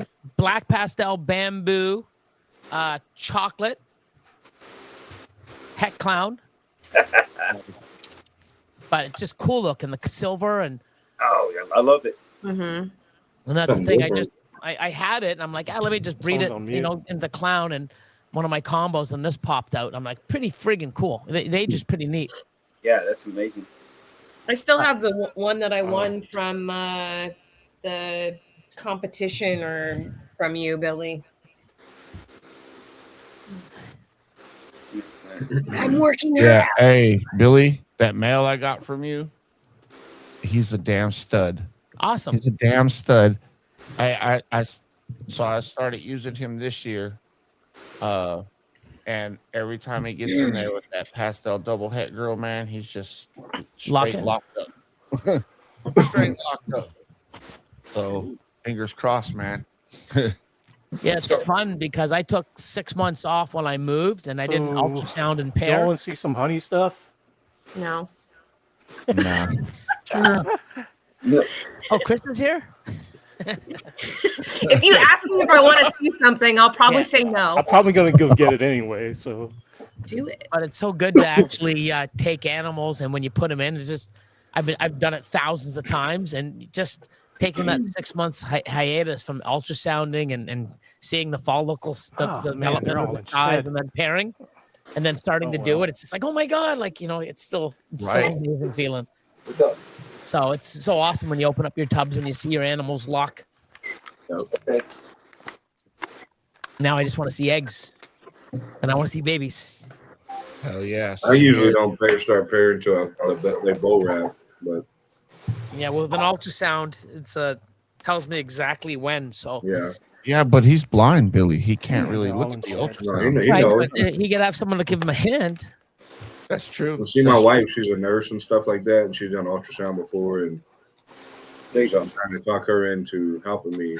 Because I can pick up a decent ultrasound machine from, there's a lady at MSU, they had like a surplus place. Oh, cool. They've got a decent one for like $300.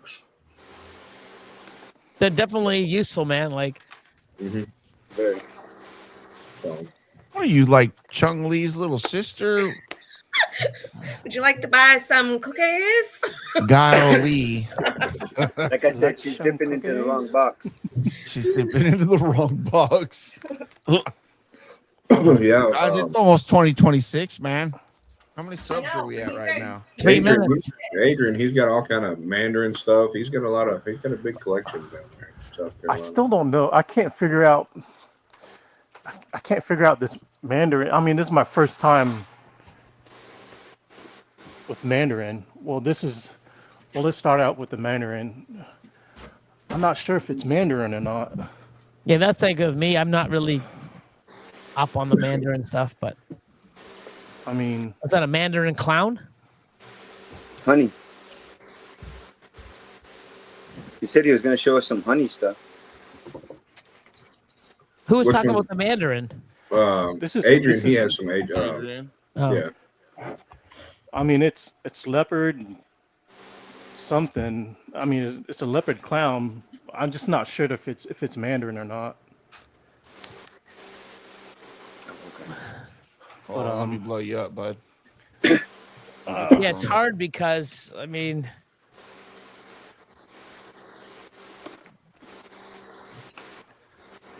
that's why genetic testing will be John, so key. I think you're drunk now, John. It's time to go to bed. Whip is Weiss. This is the pairing was a GHI het clown to a GHI Enchi het clown, and then the sire is a honey cypress clown, and this is just a het. GHI honey cypress. I don't think this is Enchi, or this could be a possible Enchi though. No, I would say GHI. Not Enchi. Oh yeah, plus Is there cypress in there? GHI honey cypress. Yeah. Het clown. Yeah. I don't think Enchi's in there. So that's the het version.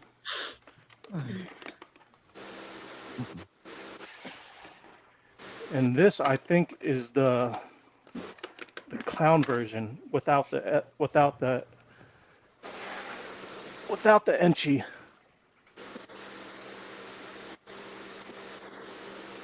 Is that the one you said was for sale?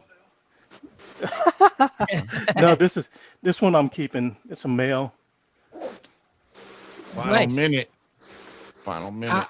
I only do clowns. Yeah, this is the clown version. So it has an orange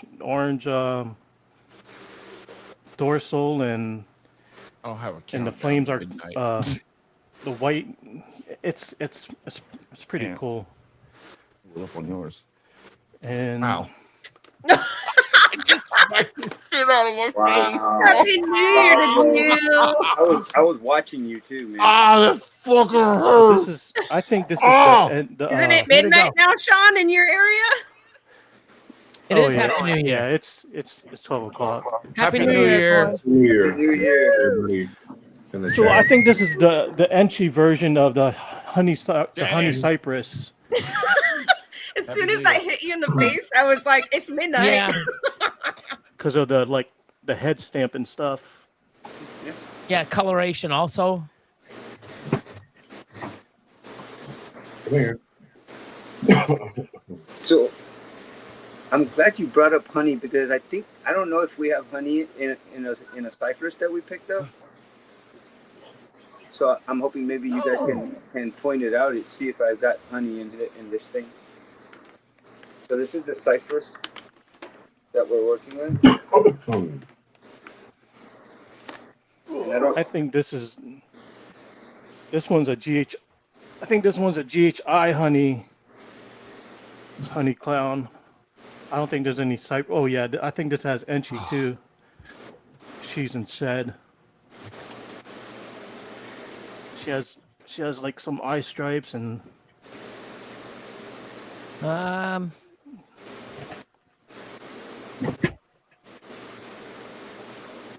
So what's the all the genes in that could be? Excuse me, sorry. What was the pairing?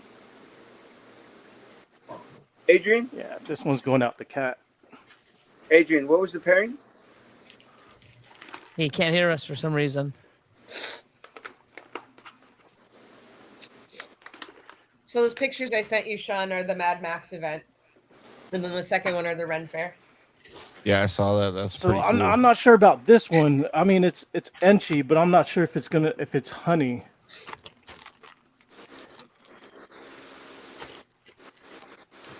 So honey is a lightning gene, I guess, golden. I mean, it does look a little bit brighter, but I've seen Enchis. And what other? It What got other darker, but when it came out of the egg, it was bright yellow, and the orange were popping out too.